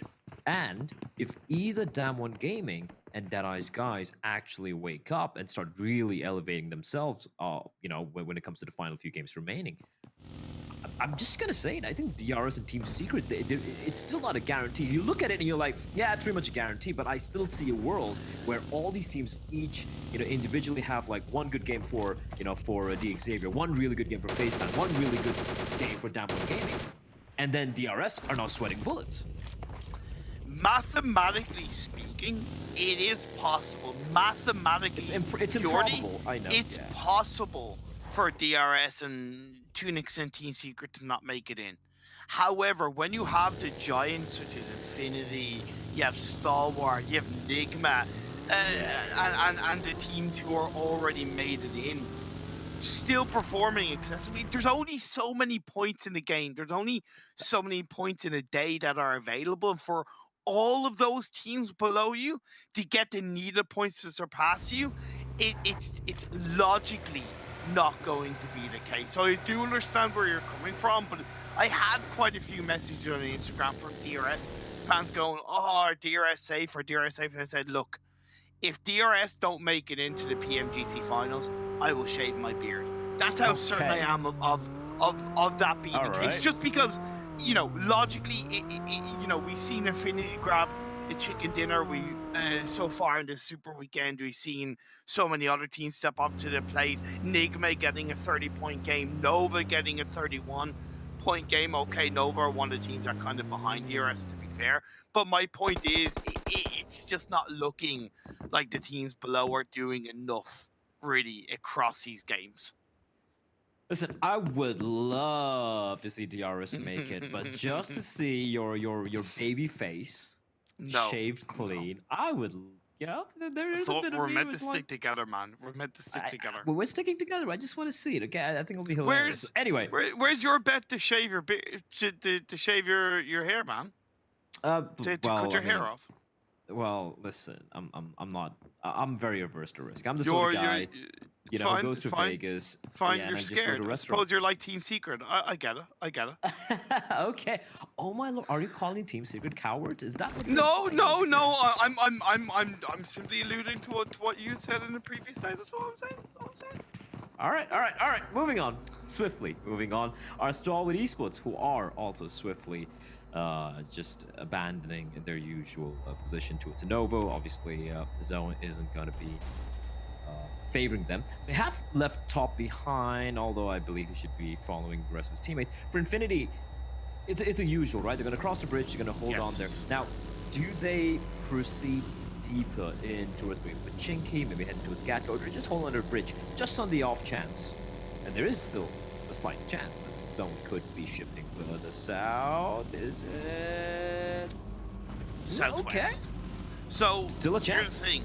Even if the circle had gone northeast, I would still have recommended Infinity to have guided themselves around the western side, Quarry, kind of ferry pier area, because it's a less congested part of the map. As it happens with how this phase 2 is shifted, it's a little bit more important that they get that kind of rotation off quickly. I understand why they might hang around this area to possibly catch a couple of teams off in the east. However, they're going to be doing their own bidding, right? If you look at Stalwart at how they're reacting to that, they recognize that, wait, we're going to get to the edge of the circle. We're going to have the Xavier, we're going to have BTR, we're going to have Genesis Dogma in front of us. We don't need to take that fight yet. Let's stay in military base until phase 3 pops up, and then we can decide what we want to do. Very intelligent play from Stalwart. I really like that. Yeah, and just the way they're falling back right now, right? Like they're so on the That's one thing I love about this team, and quite a few other teams of a similar nature, right? The adaptability, the thinking on their feet, and you will see a few teams here in the lobby. I'm not going to name any names where sometimes when things don't quite go the way they expect things to go, they kind of start to freeze up. You know what I mean? They just freeze up. They're very unsure. They just turtle up, and they're like, okay, we're just gonna stick around here. Like I'll give an example, right? Like it's a 4v4v4, and then you have Stalwart Esports. And what does the other team do? They all just lie prone, lying in bed. If you do that, Stalwart are probably one of the most dangerous final zone teams, right? Yes. And if just lie prone and don't take the fight to them, they're just going to make quick work of you. As we do have a bit of a skirmish breaking out. Cryptics, who have really impressed us thus far, having to go up against Rico Infinity, and it's going to be the battle of Ina, Marshall on top, sprays, not quite able to get the knock to Prestige, comes out on top, and that is going to be the first casualty. Fortunately for Cryptics, though, the res has taken place. But here's the thing, why go for that push if your teammate's getting res? You know at that point that you are in no way supported by your teammate. Silly stuff from Cryptics. There's no point. You either take the fight or you go for the revive. You don't try and split that focus. It's never gonna work. Yeah, okay, technically it was a 1v1, but realistically Rico had far more back-end support than Cryptics in that moment, and they've allowed Rico now to open the door, push push Cryptics away, and it's just a silly team mistake overall from Cryptics, and it's although they're performing well today, it's a big part of why they have, for the most part, been struggling in these Super Weekend games. Nice play though by Rico to get that kill. I was actually kind of thinking he would try and just bait out, I think it was Prestigo there, to peer over the hill, so his teammates could maybe. That's what I thought as well. Yeah, but like you said, just overcommitting there on that particular fight, where it becomes 50-50, not quite panning out for Cryptics. Although, the other three members will escape unscathed. And both Rico Infinity and Cryptics, the only two teams right now out in the blue, although that being said, they're pretty close by. Cryptics taking the longer route. They're going to be taking the Western Highway, just, skirting the edge of the beaches and trying to maybe make their way into the next zone through Quarry, perhaps. So the zone has shifted. Oh, boy. And it's an interesting one. There's a little bit of land you can see there where, there might be a couple of boats around. Ferry Pier, I expect 3 teams minimum to full send it to that city or to that beachside resort, if you want to call it that. Infinity are already pretty much there. Reject are going to get there. Possibly Genesis Dogma, but I would understand if Genesis Dogma feel comfortable holding on to that Ferry Pier north side, but they're going to have their own company in the form of MS Chambori and Down One Gaming. This is where the teams up in the north, like, look at that variable rotation coming out from BTR. They recognize in the past they've rotated directly through the east on towards that Ferry Pier Hill, and they've gotten caught out massively. They very rarely have been successful on that rotation. This time around, they're going for a much deeper rotation. They're taking their time because they know that so many other teams are going to go a little bit more panic mode. They're going to take each other out, and BTR are going to be able to clean things up all the while. It's a good start from Down One Gaming. That full send in on towards the dips of the beach line, they get a kill onto Nova. Yeah, they just full sent Jimmy as well. Jimmy is probably wondering, is like, wait, what's going on? Why are you guys just charging on in? And yeah, quickly put into the ground. A couple of them have taken a bit of damage, so they should be patching themselves up. And nearby, a nice little patch, green patch on the beach. We have FaZe Clan with their little vehicle fortress alongside an abandoned tank. And now, Dig Xavier, another team, full sending. However, they're going to be going up against the Infinity. And that always makes me worried for any team who goes up against that particular lineup. Frankie's down to around 40 health. All 4 inside it, but Duck sends it on to Mela. Takes him down with an iron fist. Like a judge with the gavel, just slamming it down, saying, "Not today." Judge, jury, executioner in the form of Xavier, off the back of a fantastic chicken dinner. In the previous game, I said they needed to follow up with another strong performance. Yeah, okay, it's still only 1 point, but in Ferry Pier, where you really have to stake your claim, plant that flagpole, really good stuff from Xavier. Like, look how, like, justifiably, and I don't disagree with Infinity doing this, but that's the automatic space that Xavier created because of that strength of the team push. Yeah, absolutely. I love the way they just took it. Like, they're like, we're just going to come charging in. Doesn't matter who we're going to be going up against. We're going to take this to the compound. Order is far, far away from his teammates. Nova are just split so far. Yeah. Why are they going like 1 by 1 by 1? You lost 1 player, right? That's fair enough.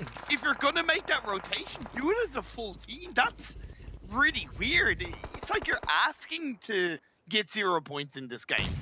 Yeah, so strange. The other 2 players, though, they are very much well entrenched on the eastern side of Quarry, so they're not quite out yet. You can see the next circle shift. This is how things are going to get interesting. For FaZe to move on in, Enigma Galaxy could ruin the day of FaZe unless FaZe opts to go for a more, the central pathway, just skirting around Enigma Galaxy. But that means Damwon Gaming and FaZe are going to eventually start exchanging blows. But right now, Rico Infinity exchanging blows with Cryptics. They still haven't. They're not quite done with Cryptics yet. And they're just making him bleed El Chapo. You got to patch himself up. But from on top, Rico Infinity, they should have a free reign over the couple of members, or rather the 1 member of Cryptics remaining here. The problem is, of course, they eventually have to make a move on in. And already, so many teams have occupied that northern, like the top half of that circle. Yeah, exactly. This kind of northern, northwest side of the circle, just outside of Quarry Hill, is a very important part, and I would argue they need to forget about El Chapo and just worry about their position then. Prestigio pushing a little bit closer to the edge of the circle, but BTR as a 3-person team have been able to stake their claim on towards a corner, so to speak, of the circle. Deadeye's guys push in. They have a player knocked. A revive isn't coming out as King finishes off Shifu. Just 2 players left for Nova, Powerboy and King. They've held on to this compound, I believe, in the last couple of circles. They moved their players from this position. Damwon Gaming found a way into the compound that's right beside 628. And I was thinking coming into this circle shift, outside of how Reject deal with the eastern edge, it could either be a Reject or a 628 win. But Damwon Gaming getting into that position, it could also be a 3-way dance. And Damwon Gaming, they need every single point they can get. Oh yeah, absolutely. Absolutely, and that's going to be in the back of their minds. I love the confidence coming into Damwon, for the way they stalk the beach, and then now Newsy, okay, Infinity, they're like, all right, we're here to claim our house back. I can only see Newsy, but he's got his couple of teammates nearby. It's almost a nice nade there. And for Xavier, it makes sense for them to hold on to this particular house, but it's not worth it if they're going to get pressured so much, because it's barely in the zone. And eventually, the zone is going to shift. And even if it shifts close by, the odds of this house still being in the zone, I don't know if it's really worth them just doubling down here. Has to be this 3-body push from Infinity onto Xavier, though, if they're really going to take this fight. I understand why Xavier is staying there, because I understand your risk, but I do get it with this situation, but Reject are allowing themselves to encroach in around them, and whoever wins this fight are probably ultimately going to lose to Reject in the end. Ray Joseph is there waiting in the wings for a cheeky 3rd party. For me, it's more like Infinity could just wait outside the house and gatekeep the Xavier when they need to make a move in. So that was what I was thinking. But Duck able to hold off the onslaught from Newsy. Makes quick work with him, and he is going to get dropped the zone. He's got quite a bit of damage. Well, and Infinity are just getting absolutely slaughtered. I love that. Well done by the Xavier. I love how they didn't just stick on around inside. They immediately evacuated premises, and then Infinity were like, what's going on? And suddenly they get completely wrecked. But speaking of wrecked, Doc gets taken down, Lamborghini falls, and God Tunny is living up to his name. Rabus is so very low. A sword block coming in for God Tunny. Oh, but Frankie denies him. The 1 versus 4 from God Tunny. It was almost there. He could basically taste an Imperium. What an attempt. But that's what I was talking about with Ray Joso came in with a sweet nade to get that knock. We move in to a compound which was once held by Nova, but they're nowhere to be seen. Wiped out of this lobby with 2 eliminations. Rico have been like bodies possessed on this western side of the circle. They recognize that they lost the high ground to BTR, so they're like, okay, well, we need to play the flat train. We enter into the building. We're still not in the circle, but we take a move by move, and the fact that they still have a full squad up with 5 eliminations speaks for itself. Great adaptability from the Mina side. Absolutely. Absolutely. As the rejects nades have been incredibly precise. Sarah, though, almost getting taken away. Satar, look at the nades just popping over. Kill feed is just HEs, high explosives, knocking players down into the ground. This Enigma Galaxy, they are in a world of pain. A couple of knocks, a couple of finishes has taken place. Just the 1 player standing NC2, and there are a multitude of teams all around nearby as the Xavier going for a very, very dangerous rotation. Frankie, the final member surviving for his team. He does find some I don't know how he found this house. I don't know how he's alive. Hey, look, you make it work, you do it, Lone Wolf. Let's see what he can do in this center circle position, surrounded by down 1 game and it's 6-8. On the Ferry Pier hillside, MS Chambori, Reject overall coming out on top as Jensen's Dogma are eliminated. They go down with 1 elimination. Rico Infinity now pushing up on towards BTR. Luxie is knocked. The revive came out onto Zuxi with UI only with full health up. 1 player remains for BTR, and quickly they will be finished off. Rico Infinity are on a warpath. Zuxi, the final member, but he gets taken down. Clean. I do believe, was it 4 rivals who got the final knock? No, it was Rico Infinity. Clean stuff. You called it. Just brilliant stuff. They're on tear right now. 8 eliminations, all 4 alive. Damn. Yeah. And I don't mean Damn One Gaming. I'm sorry. No, I appreciate that, because their next challenge could actually be Damn One Gaming. A nade from 6-8 will connect onto Tony K. Looking to be stolen away by Fadan. Is there anything sweeter than a normal elimination? It's stealing an elimination away from another player. That's a double knock by Fadan. Rico, what is up? That angle they have on FaZe is illegal. And now 4 rivals. Come on, 4 rivals. 6-8. Challenging them. Finally, Frankie will fall. He was by his lonesome as 4 rivals come and occupy the house where it's now occupied by his corpse. And 6-8. They were trying to be cheeky, tossing in a nade. But, and they actually managed to find it. I think the vehicle exploded and 4 rivals. 2 members knocked down. But Damn One Gaming unintentionally coming to the aid of 4 rivals, at least for the time being. In the meantime, though, FaZe have been eliminated as 6-8. They managed to find a knock. Rico Infinity, 11 eliminations, but Damn One Gaming they seem to be holding their own against them. Oh, just like that. I understand the crash from Rico Infinity. There's nothing really they could do about that, right? They knew their journey wasn't going to last too long, which is why they were playing on the western side, which is why they were being so aggressive and trying to pick up the kill here, kill there, squad wipe everywhere, and Down One Gaming shut them down. 4 rivals in over 60 PMGC League games so far, including all of the league weeks. 4 rivals have gotten 1 chicken dinner with a double knock executed by 6-8. It seems like we're gonna have to wait for their next one. Oh no, 4 rivals. They always come so close. Daoshi, getting a little too overeager. Never mind though. Somehow Sunan comes in, free-firing around the corner. The res has taken place, but 1 member thought he's gonna just stick it. He's gonna try and stick the revive. this could actually work out. Yes, and the third party coming in now, and 628 having to take a battle of two fronts. Zanon, he can spot him, but the res has taken place, and there you go! They come bouncing back, punching back, swinging, and Sunam now left alone in a 1 versus 2. Yeah, got the res in Pembru as well. Rithal looking for the final knock, and 4 rivals from the grave. They somehow crawled away back out, and 628 now 1 knock away from being eliminated.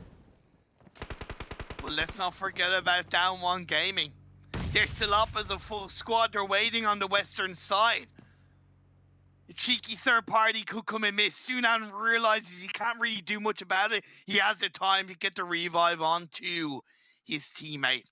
Action Jackson for Stalwart. Still up and fighting, breathing as he cooks an aid towards the house. Maybe could connect on the 4 rivals. At this point, 4 rivals have to be zombies, because they were 6 feet under. They had no business staying alive. And all 3 up and running now, but as he said, Action. Always dangerous. And with him sneaking in this late from behind, 4 rivals, they seem unaware, and there you have it. A perfectly lobbed nade from Action.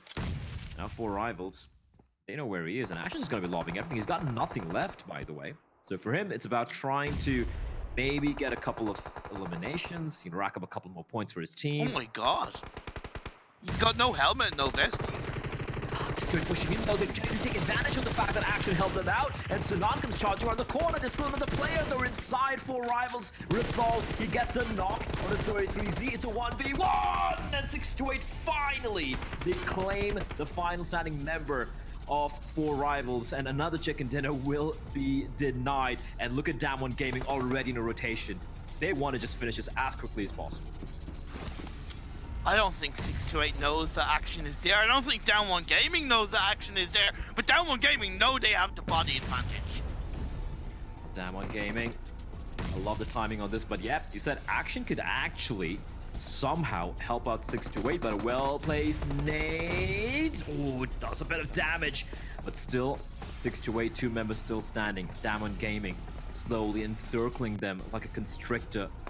And they also have Forrest on top. Now, unfortunately for Forrest, Action is behind that little house, so he won't really have an angle. I think he spotted him. No, Action still behind, still lying prone. He's waiting for Sanan and 33Z to be finished off here by Down One Gaming. And looking at the number of nades are lobbing in, 1 will finally find them. And now Action left in a 1 versus 4. He's got no health kits either, and quickly Uni will finish him off as Down One Gaming up a brilliant game coming up from the South Koreans. But man, I feel terrible for 4 rivals, dude. Like, holy hell.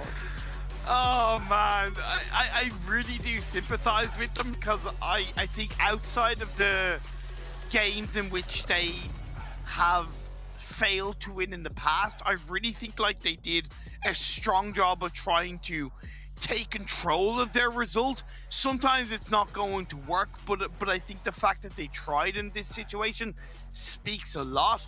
For a team that are super safe into the finals, I think this final Super Weekend is the perfect time to try and push yourselves massively as a team and be that little bit more aggressive. Take those extra risks. Me, you, and Max were talking about it, and he kind of echoed that and said that they should be pulling out these kind of moves. And as much as it didn't work out, I appreciate it. But let's not forget, Bled, this was once again a massive game for a team who are fighting, and I mean fighting, for the top 16 spot. The South Korean representatives, Down One Gaming, had a half-decent day yesterday, but the chicken dinner today is big stuff, especially off the back of the Xavier's win in the previous match. Oh yeah, for sure. For sure. And you can't, and just the way they played it, right? It's sure the zone did favor them a little bit, but just they know exactly when to take the fights, and they look lovely. Rico Infinity as well, the MENA team, just on a warpath, right? And they were looking fantastic until they finally came to an end. So yeah, overall, just a good game for a couple of teams who really needed to rack up those points. Stalwart though, is somehow able to get that second place. I don't know how they somehow managed to just stick around till the very end. And it probably could have been a 6-8 chicken dinner if it wasn't for that third party from Stalwart, right? Because they had done a great job of getting the initial kill onto 4 rivals, but they also made the mistake by Daoshi pushing in on his own, and then he got caught out, so it made it a little bit more difficult. So yeah, tough game all the same. Very, very exciting. Yeah, absolutely a banger of a game. We still have a couple more games remaining, but before that, we're going to be jumping with onto the desk, Jason and the boys. Into the desk, onto the desk, within the desk. We're just going to the desk. That's all it's going to matter here as we talk about Damwon and the fantastic victory they had in this last match. And again, points that they desperately need to make sure they can get in the top 16 and hold on to this position. We're going to start to talk about them right off the bat, actually. 7 eliminations. Again, we start to see 11 in their very first match of the day. But at least seeing here, they can get those eliminations and close things out, that chicken dinner. Yeah, I might not be able to bow to our South Korean overlords just yet in terms of getting themselves the championship down the line, but they're keeping themselves alive in this tournament, absolutely. 22 points is big. And Tarzan, we were looking at the moves and how they were making things happen here. They were at Ferry Pier. A launch towards this compound with, I probably suspect, not that much information about who was in the Longwoods, but it's the winning play. Even though it's a bit risky, it is the winning play down the line. Yes, it's an initiative that counts, right? The ping pong shift down south, then back up north. They were the first team that made a move outside to leave therapy. Could scout a little bit more, but no, like it was okay. They found the opening and they held Rico away when Rico was hot that game. Right? So that is a much needed win. Will continue to add some changes to the bottom of the leaderboards. You know, I think, gentlemen, there's 3 things in life that are guaranteed. I mean, everyone always says death and taxes, but it seems to be always, 4 rivals, they're going to get a chicken dinner, and then they don't. We always bring it up when we're watching, and then they seem to crash. And we saw there, I think it was 6-8 that just completely swarmed them at the very end, dropping them. You see Sunan going to be the MVP with 6 eliminations and 914 damage. And, 6-8, Clarus, you're talking about, like, the position that they were playing from, they just know how to play it so well. And it's reflected in the eliminations they're able to get. Yeah, actually, to be fair, Tarzan was probably a bit more emotionally invested in the 6-8 push. What do you think about it, Tarzan? Yeah, I mean, we've seen them win. Of course, they were also the prediction that I had for this game, but they also won a game around that compound before, right, Glarus? Yeah. We were on the desk on that day.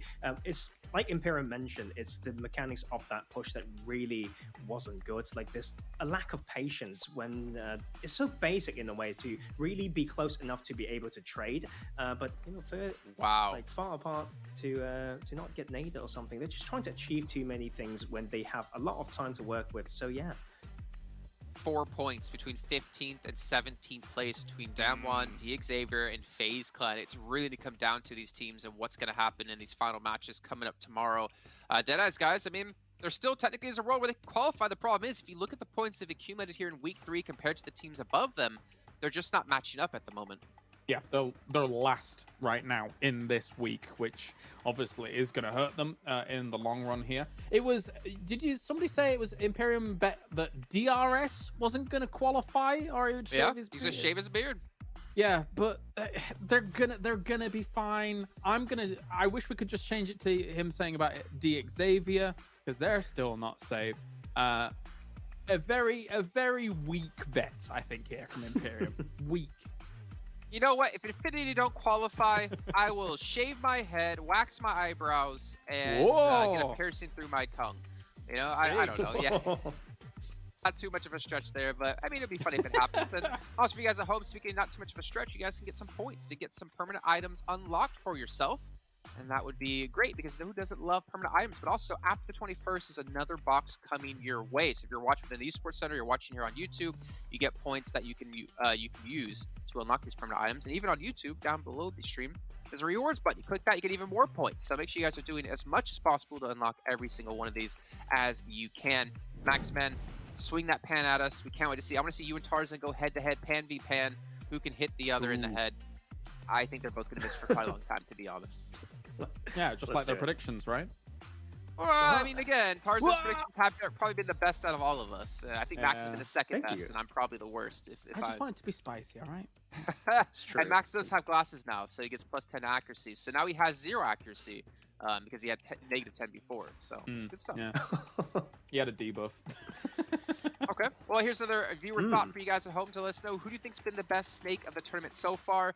And if all of you don't say Sung on that Sanhok Exactly. where he wins in the 1v2, then you just clearly weren't watching It's the PUBG answer. Mobile. That is the only answer to be given for this one, because it's kind of been the only snake we've had so far, really, to be perfectly fair.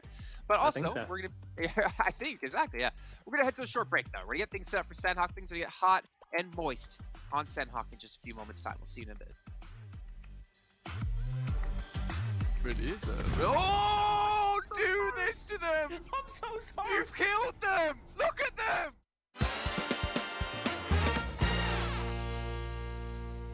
FaZe still in contention though. FaZe up a real possibility. Really? I think it really is. Oh no! Oh no! It's FaZe down! No, I'm so On sorry. your face! I'm so sorry. Why would you do this to them? I'm so sorry. You've killed them! Look at them! They're dead! Huh? Oh!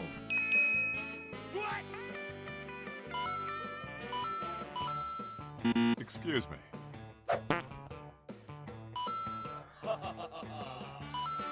He's waiting out. Just They needs to are- move forward. They are out in the open. He's waiting for the tree to provide some cover. You can see he wants to move out to the right-hand side here. He's we going go. for the shots. Lines up. The one for top. Looks for the knock and action.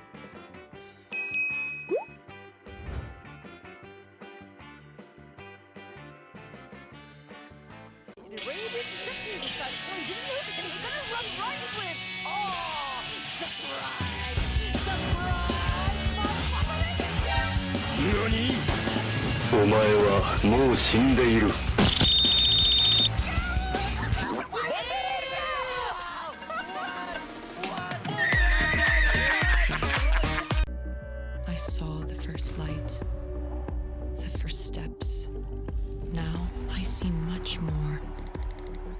I capture Earth in all its beauty. I see action. I see drama. And I see it in the finest detail. Moments of inspiration. And the first steps. I am the 1+9. Welcome back, everyone, and I'm glad to see all of you in chat did say Sung, but I did catch a couple of you trying to be funny. It's not allowed here. This is all serious. We're all talking about the best of the best of the best, sir. I don't know if any of you will even get that reference, to be honest. I don't think Kalaris gets that reference, even though we're about the same age, or exactly the same age. But one thing he will understand is Sanhok is coming up next, and you want to talk about some rotations here, James.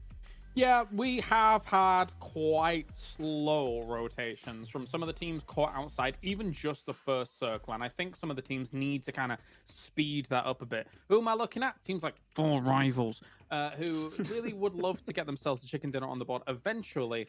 But I can understand in parts why some of the rotations are slow. It can be sometimes difficult to know exactly where your barriers to entry are in terms of where kind of teams are held up and stuff like that. But the earlier you make it happen, I think the less likely you're going to be running into some of those barriers. So I think you got to be more decisive sometimes on Sanhok, and some of the teams are falling short of that one. Yeah, I mean, sorry, but like 4 Rivals, they start from Trifecta. I feel like that is the great compound to have options, but I feel like they just got caught between the options that they had, and obviously we were still having some very interesting dynamics on that northwestern island, so that is another one to look at. Would you actually say, guys, that Sanhok is probably the map? I think of how to word it correctly, because it's, I mean, the map that's most crucial to have the cleanest rotations and also the best understanding of other teams' rotations. Oh, maybe. I mean, it's a lot smaller, right? Like, and having that being said, and your potential of just rotating past a compound, and all of a sudden, surprise! There's 4 people. The reason you need to know about it going in is because scouting is harder on this battleground than some of the others, and you don't have as much time, theoretically speaking. So yeah, you need to know going in as opposed to on the fly. Okay, let's get our predictions in. I'll throw mine up right off the bat because you know what? I'm already talking and I get the ability to do so. Reject. Don't ask me why. I just have a feeling. And when I have a feeling, I stick to it. It doesn't work out most of the time, but it might work out this time. It works out sometimes. What about you, Kalaris? I will go with Nigma Galaxy because they already won one this week. I think they're going to get the back-to-back here on Sanhok. Okay. Tarzan, you've been the most successful out of all of us on the desk. What's your thoughts? I'm gonna pick Nova, but to be fair, like the reason why I picked them, I want to see not just consistency within the tournament, but maybe from last year's PMGC to this one. Also, just with that one to highlight what may happen in Painan, which we find very weird last time when BTR has a very empty eastern side to work with teams that's not in the lobby, and they decide to go to Painan. So I think if they do that again, Nova can really farm off that and have a great game. Okay, well, Tarzan, I mean, you heard what I would do if Infinity didn't qualify. We know what Imperium would do if DRS didn't qualify. What would you do, and for what team if they didn't qualify? God, I'll need to think about that, to be fair. There's quite a few specific things that I have to think about. I have an idea. Probably something about my hair. Okay, go for it. I think you would draw on a beard and use that for an entire show. Okay, I like that. We'll think about which team he has to deal with that one. We'll get back to you guys after the break. Let's head over to our commenters, though, because the match is ready to go. And Pyramid Bled, take us away! You know what, Tarzan? I feel you, man. I struggle with growing some facial hair as well. I mean, you have people like Harry, you got James here, you got Jason, and they just, they just got the hairy face genes. The hairy face, is that a scientific term? I don't know, alright? Just making up everything on the fly. Anyway, hairy Tarzan face did... My lord. Hairy face jeans, yes. Because you gotta use hairy jeans, right? Because I had long hair, I have great hair, but I just don't have a hairy face.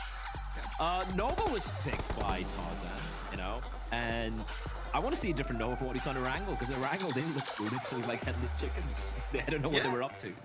Yeah, fair enough. I definitely see where Tarzan is coming from a lot. He always applies good logic to his decisions and reasoning behind what he chooses.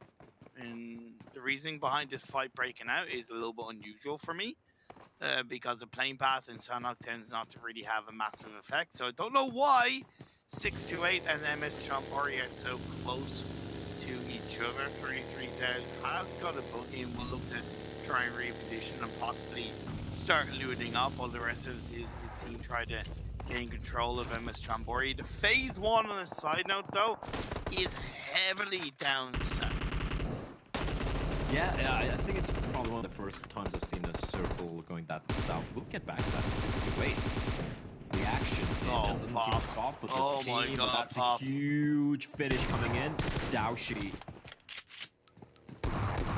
against MS Chonburi, who have one man standing, and Daoshi's going to finish up Ponzai. Great stuff coming out from Daoshi. And sure, they lose Yu Yang, but 4 eliminations, keeping 3 alive. That's a great start for the Chinese side. Yeah, overall, can't complain. They will take that right to the bank, and it's a quick fight. 2 minutes in, so can't complain. Is this a targeted drop by BTR? Is this really them trying to stake their claim to Painan? They never really drop here, at least in the PMGC East. Shout out to Tarzan. He was actually calling this out. Like, he was talking about, BTR and Nova and why he picked Nova. But, yeah, interesting. And I wouldn't be too surprised. I wouldn't be too surprised. And if it is indeed a targeted drop from coming in from BTR, it's risky. It's risky, but I absolutely love it. And like 10 points to them. Like, these points don't matter, but I'll give them 10 points anyway. A little bit of a quiet before the storm, though. BTR lying in wait, looking to see if Nova's going to go for any particular play. And Jimmy, he's got a good angle on them. It's great angle. It's great angle, but he needs to do something with that. In my opinion, the house that he's in right now isn't really doing anything for him. He needs to be a little bit more forward, and also, realistically, he needs to be making a little bit more noise. Right now, being prone down, not making any noise, is still allowing BTR to focus on the 3 players. They might presume that there's 4 players in front of them, but my point is, they still believe that there's that amount of players, and without making that noise, you're not really creating that distraction. You're not allowing your teammates to in any way get control of what it is directly in front of them. Slow building fight that's going to be breaking out between these teams. FaZe Clan starting to rotate a little bit deeper through this phase 1 circle. It does encapsulate both the mainland and that southwest island quite heavily, even a little bit of water in play. So for now in this phase 1 to phase 2, you can probably stick to that mainland. But I think FaZe Clan might have a little bit of an idea where they could catch out Stalwart on towards that boot camp area. Like the Stalwart already has Pika up on towards boot camp hill as this fight breaks out. Order just trying to go for some info play. Instead, he bites off more than he can chew. King as well getting knocked. BTR starting to look very dangerous. They know exactly where both the other two players are. The power boy quickly finishing off the player. Nate sails in. He will be knocked down. And Jimmy, well, he was trying to provide him a little bit of covering fire, but right now he's got to run for cover. Last man surviving for no. When BTR, they just. I told you so, Blah. I told you so. Jimmy did. I'm sorry, but Jimmy did. He didn't do enough. He didn't do anything in that fight. He took a couple of shots, but that was after the opening knock went on to Order. Okay, he does get a knock on the Liquid, but across the bridge they come, and Zuxi, he's going to be the driving force. Maybe go for the revive. He's repositioned Jimmy up onto the roof. Jimmy goes. I like how Zuxi just waiting for Luxy to arrive as well. And now they have spotted Jimmy. It's a 1 versus 2. This is doable. He's got the angle. Nate getting cooked. I don't think Jimmy's going to be aware of this. This is such a good read coming in. I do believe from Luxy that Nate detonates right next to Jimmy, but doesn't quite deal as much damage as do it. Wanted the second one, though. It's got to force him out of his position. It's out in the open. And it's taking the fight with Luxy. A fight which should be advantage for Luxy. And Jimmy, for a moment there, maybe he believed he could convert that 1 versus 2, but BTR played that to perfection. They keep 3 alive and they eliminate Tarzan's pick. And also, like, when you look at how close BTR are to Nova and the overall standings, they're only 9 points behind. Okay, they're now 4 extra eliminations closer to them, but they've also diverted a lot of attention their way in the form of Reject, right? Possibly FaZe Clan. Painan is in the pretty much dead center of this phase 1, so BTR don't have to move for the time being. Short-term victory, possibly kind of long-term loss to this game by taking that fight against Nova. They looked to end it early. It was just Jimmy slowed them down a little bit in that regard, so I feel for BTR in that sense. But I know the Indonesian fans will be very happy with what they just witnessed as FaZe push on forward, looking for a bit of an opening. They might get distracted by Reject, and that will allow BTR to possibly stay a little bit quiet in this area of the map.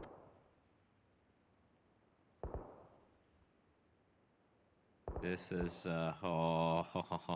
BTR. As you said, they took the fight. They came out on top. Just being the 1 man down, especially against FaZe. Look at the way they're slowly creeping up. Making sure every angle is being covered. And you can't forget Reject across the water. Sarah probably spotting a couple of these players. And BTR are, oh no, I don't think they're aware. Liquid's out in the open. Now he's got to fall back to find some safety. Oh no, Liquid! Oh no! Free knock. Liquid, you need to get back. You need to get back right now. Jesus, I felt like a parent watching a kid kind of run towards the road and say, "No, get away from the side of the road." It's like, Liquid, get back in the house. Get back in the house, Liquid. He's definitely back in the house. Now he's actually in the back of the house as well, trying to maintain as much distance as they can from FaZe. But again, Reject, they could be the one to completely ruin both these teams' days. They're watching what's going on. They can hear some of the gunshots being rattled off across in the distance as well. And they could just swoop in and, oh, he saw Venturas as well. They could just, they know exactly what's going on here. And they're just waiting, just biding the time to pick up the remaining pieces once BTR go up against FaZe. I don't like the fact that Reject have sent 2 players down to Painan and haven't done anything with that. It leaves that South Painan Hill position massively exposed. 2 players from 1 team, it can rarely cover that spot. It's so challenging for Reject. Sarah and Divine are kind of locked in this spot.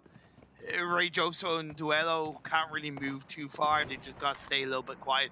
But yeah, you only push 2 players in if you're really going to make a bit of noise. Okay, now they're starting to. Could be too little too late. Remains to be seen. Smoke getting deployed. Sarah.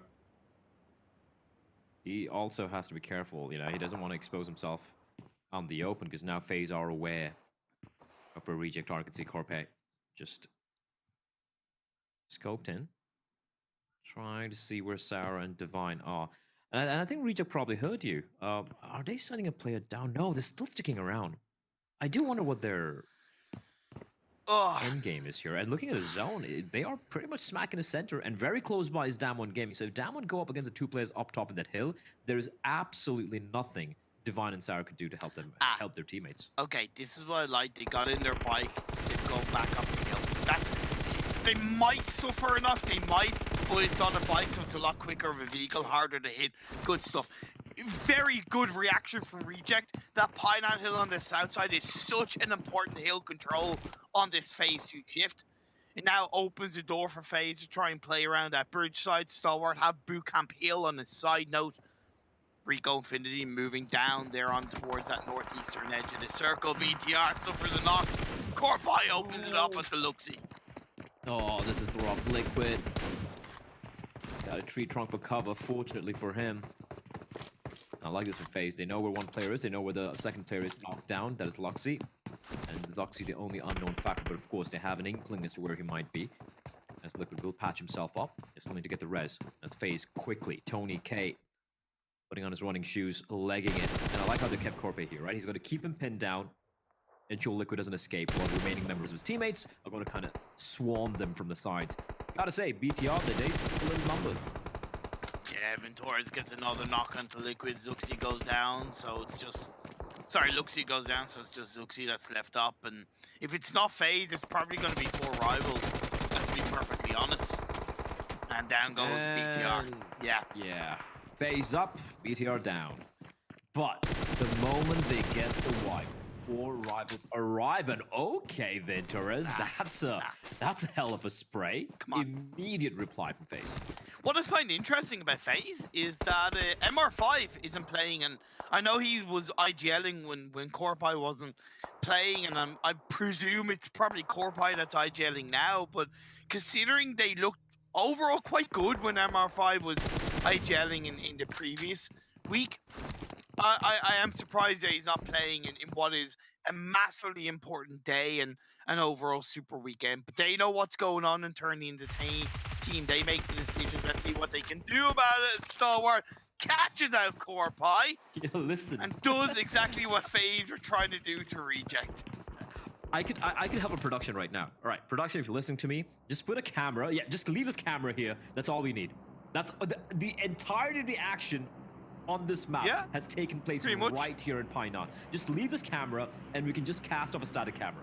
It's actually insane. To give you an idea of where other teams are located, Cryptics are down around this Camp Charlie split, which I think is very risky coming to the end of phase 2. Nigma have a big split to the north of Sami, which I don't mind, but again, coming in phase 2 is a bit of a risk towards me. Downward Gaming did actually go a little bit back to the west to create, as it happens, space for Reject to make it up and towards Bootcamp Hill. So that's, sorry, should I say Pineland Hill? But Deadeye's guys, they played through the trifecta. They're now encroaching up on towards the side of the hill and probably will engage onto down one if they have their sights set on them, if they've been able to get the information. 4 rivals. I did say yesterday that, you know, they should get a chicken dinner before the weekend ends. Beautiful. Remains to be seen. Stalwart Esports moving on up. Venturas. He's got an angle on them. He can see all of this. Stalwart are unaware. They are unaware. They're both cooking the day. Oh, this is perfect. Venturas, that is perfect. But he didn't cook it too long. Didn't need to. Didn't need to. Okay, but he needs to get his gun out. He gets a knock. An immediate trade and a finish coming from Stalwart Esports. And Tony K from the distance, able to knock down top. I'm sorry, that is Beer 11, beg your pardon. And now, push on it. Knocks. Push on it. They should push. Yeah, they should push on it. It's a 2v2. A nade. Come on, tell me you have a nade, Beer or Tony K. Come on. It's a clean. It's a clean squad. No, up the stairs they go. That's one initial knock being free pipe come out. A second one has come through. Tony K comes in, gets one, unfortunately goes down. Beer 11, where are you? Come on, you gotta be there, but too little, too late as Stalwart wrap around the corner and action finishes them off. There was a window. There was a tiny little window there for FaZe to somehow turn things around and win that 2 versus 4, but unfortunately was not to be. Starwood Esports to keep all 4 members intact, and it's like a domino effect, right? So according to how it's been thus far, Starwood Esports are the next team to be eliminated. Also, even just like playing into this in terms of the overall standings, 19th to 14th, by the way, only 26 points dividing those positions. BTR, who were in 14th coming into this game, only got 4 points. FaZe Clan, 17th coming into this game, only got 3 points in this game. It opens the door for Deadeye's guys, for Down One, and for Xavier to help kind of bridge that gap, to create the cushion, do whatever they need to do. It's still, of course, a game-by-game basis, but again, with every single game counting, you gotta take the advantage. You gotta be keeping an eye on the kill feed and recognizing that both BTR and FaZe have gone down early. I'm sure these teams definitely have done that. They're like, yeah, those 2 are out, so this is an opportunity for us to strike. Deadeye's guys still yet to be involved in any action. Speaking of action, though, the Xavier feeling the wrath of Cryptic's Marshall, quickly finishing off Rabbers. Now it's a 3v3, and Duck's position is known. And the nade... Oh, it's beautiful. It is beautiful. Unfortunately, not quite able to get the knock.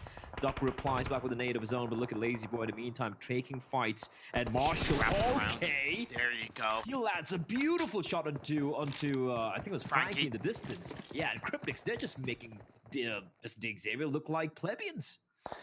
They're making mincemeat out of them big time, and Cryptics, I was so worried about them coming into the end of yesterday's games. Only 13 points in yesterday's 5 games, which has been a big turnaround for Cryptics. And out of all the teams that are fighting for that kind of top 16 spot, Cryptics overtook Nova and are currently in 12th place, and it doesn't seem like they're stopping anytime soon. I said that they kind of needed to join back up together in the previous circle close to that Camp Charlie area. They did that, and it's allowed them to control that engagement with the Xavier, but their job isn't done yet. The circle's centered up. Down One Gaming in a good position, so a Reject either side of this circle. Nigma have a 2-2 split down south side. 6-8 are coming in to try and crash onto Down One's position. Deadeye's guys, they could third party this. Oh yeah, 100%. 100% they could. Let's start with esports. An uphill battle, but it's a bit more of a sideways battle against 4 rivals. So 2 members remaining. And Reject, they were in this very position a while ago. And now they might have to go up against the might of the Mongolians. Although Starwood Esports are going to take the sweet time. Eventually they will have to move downhill. As Cryptics immediately racing just as full setting straight up to the tippity top. And that means they're exposed to multiple teams from every single direction. This is ballsy, but I like it. They've definitely given information over, but when you do it as a unit, one go, it takes away the time that a team can react to that. Now it's up to Cryptics to be ever proactive on this push, send a couple of teams back. 4 rivals are in a precarious position, so they can't really afford to kind of push on up this. They know that Stalwart are around them.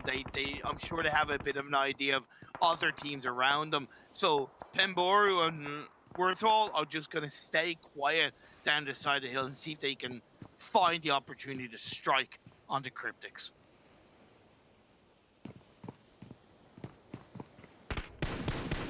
Cryptics. Only quite a few, ensure that at least they don't have to worry about 1 or 2 of the directions. Vidan, very tunnel vision on the direction of Marshall. Marshall has got that AWM, mind you. It's not exactly a weapon you usually wield on a map like Sanhok, considering all the CQB skirmishes you have to be involved in. But yeah, Marshall's making it work. And right now, Rico Infinity, they're getting peppered down Anus by Reiji from across. And while this is happening, Cryptics, you said, they could easily pick up a couple of these, steal a couple of these kills away. Do whatever you need to do, Cryptics. Keep that cushion headed like Nova beat FaZe Clan on the others. Shifu goes down. That's the second player from Deadeye's guys being taken down. They've been playing this game so weirdly. First 2 to 3 circles, Deadeye's guys stuck together, which I get. FaZe 4, they decide to go for a big 2-2 split. It's the opposite way around. You split on the first 3 circles, then you join up on the 4th. You don't. It just doesn't make sense. Now, as the next circle is shifted up north, it makes it so much harder for Turlov and Fragboy to, in any way, enter into the edge of the circle because they don't have the body play to push in. It's so weird to me. And you ask me why they're struggling. It's one of the core reasons why. They need to fix it very quickly. Meanwhile, 4 rivals. No chicken dinner for them.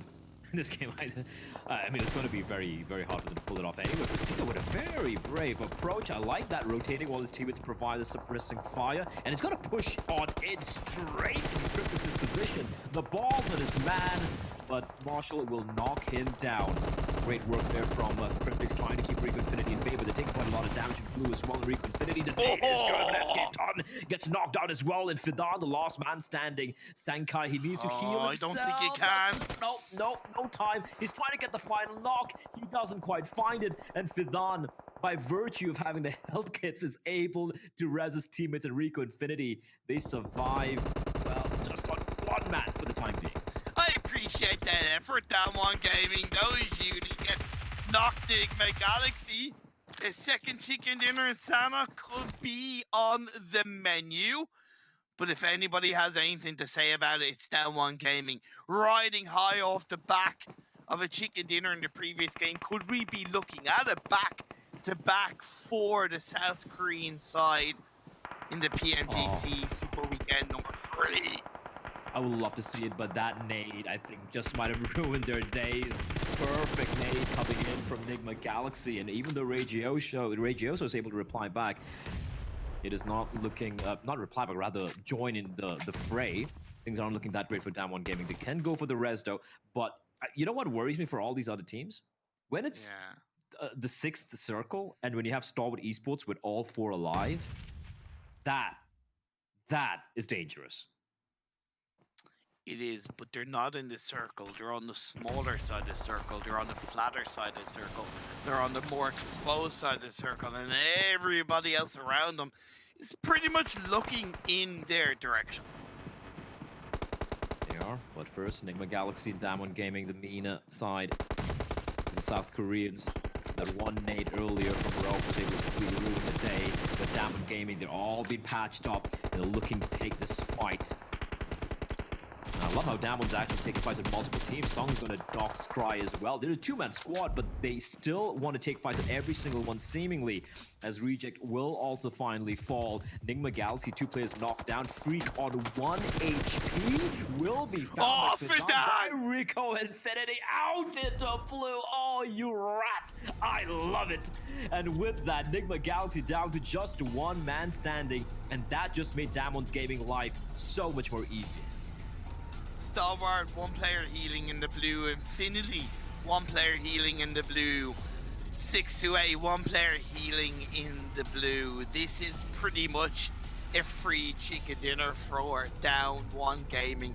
But they take it, and they deserve it. This South Korean side have improved massively over the past couple of weeks. They look quite scared. They were very much a play for position kind of team, which made sense as one of the lesser experienced teams. But every single day, every single week, they've improved, they've learned, they've grown, and also they've shown that they can close out games in a big way. I think I think Down1 Gaming have been the biggest surprise of PMGC, and I'm so happy to see them get this back-to-back chicken dinner. Yeah, a bit of an anticlimactic end in the end there with Infinity being the second team, the second place team, and third place of course being Stalwart Esports, both of them just healing out of the open. Third place was 6-8, I do believe. They had 7 eliminations at the end, but Down1 Gaming, take a bow. I have to 100% agree with you. I felt like looking into week 1, they were very quiet, but the way they've ramped up, and right now they're starting to peak at the perfect time in Paris. They're looking incredible. They're looking very solid. They're able to take fights. They're not being too passive. They're not being too over-aggressive. And if I look at this team right now, I'm like, yeah, if you want to improve in your game, just look at what these guys are doing. They're looking incredible. I was worried about that one gaming as well, but they've just kind of shut that worry down in a big way, and that's when you look at the difference between, let's say, Down One Gaming and Deadeyes guys, which you can't help but compare as two teams coming into this global champion for the most part, very first time. Okay, Forrest has previously played in PMGC when he was with another team, so I get it. But at the end of the day, the difference is that one has adapted, one has evolved, the other hasn't. Deadeyes guys just have not evolved throughout this lobby. Down One Gaming deservedly so. And like Down One Gamer were coming into today's games in 18th position, 134 points, back-to-back chicken dinners now, so that's a good 50 points, give or take, out of 2 games. That jump up, putting the pressure on the FaZe, putting the pressure onto BTR. I would even argue possibly putting the pressure onto Nova, and never mind the Xavier, although they've gotten the chicken dinner today. Yeah, for sure. And we touched upon this as well, right? We were talking about a team, how just grabbing their fate by their own hands and making it work. And I think Down One Gaming right now are doing it perfectly. So of course we have Jason and the boys ready to break down that game. Jason, Down One Gaming, they're here to play here. Yeah, they're here to play, even if it is just rotating generally the perfect position, I guess. But the fact is, Klaris did say the back-to-back in his prediction. He just kind of messed up. He talked about Nigma, the back-to-back Sanhok wins. Maybe he actually meant deep down the back-to-back wins for Damn One. 20 points yet again. I think this puts them, as we were discussing before, 4th place overall in the Super Weekend with 86 points. Yeah, I said it before and I'll say it again.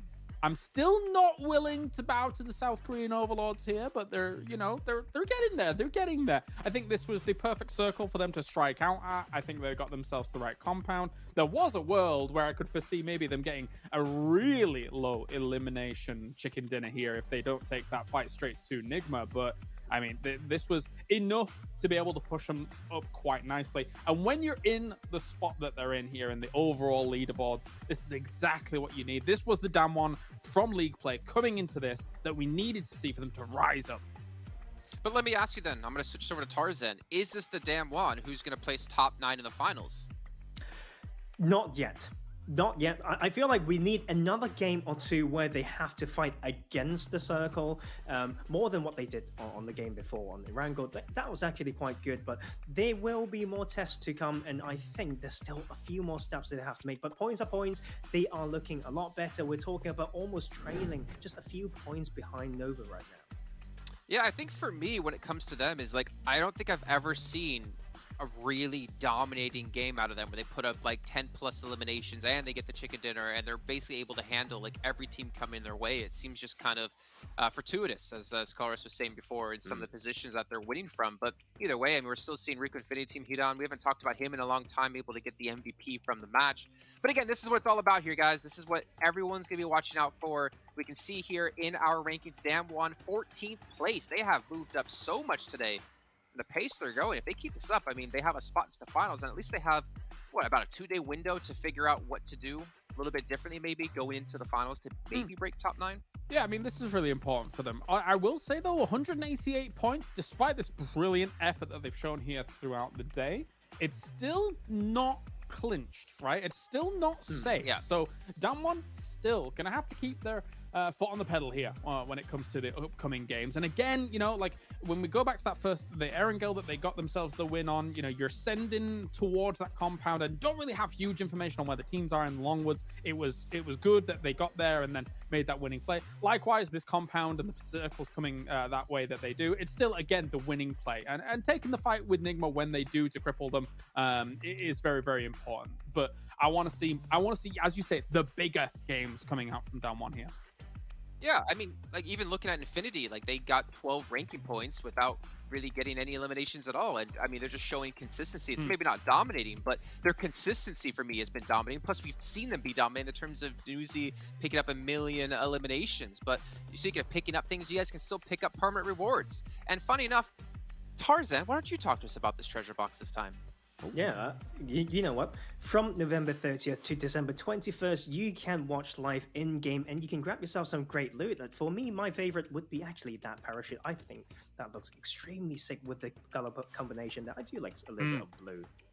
But Jason, don't forget, between the 22nd of December and the 13th of January, we're going to be dropping a second treasure box for you, as you can grab yourself an AUG, a pan, or even that lovely costume. But there's also a Google Play card, as well as Amazon Play gift cards available to you. You can choose which rewards you want, as well as those special rewards, Jason.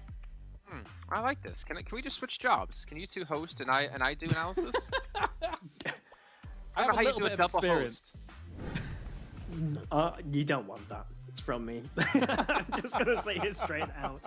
Well, I put Max on the spot before. Let's put you on the spot here. Why don't you take us through the rest of the stars then? Of course. And so the final game of today will be on Erangel. Very, very important, because we know there will be some homework to be done after this one into the final days tomorrow. So we're happy to be back onto the big map, and yeah, a lot of pressure on the board. Yeah, definitely so. Jason, shut up. As well, at home, you can continue in terms of answering the questions that we've got. This time, how many hot drops will we see in the next match? I imagine maybe 0. However, maybe you guys in the chat are a bit more hopeful. What do you think, Jason? I agree. Nice. There you go. That's it. Yeah. 0. You can pick it up again, Jason. It's fine. Oh, I thought you guys were going to keep hosting there. And well, I guess I'll pick it up. And ladies and gentlemen, we're going to head to a break. I got the tough job now. We'll see you in a few here for the final match of the day.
I saw the first light, the first steps.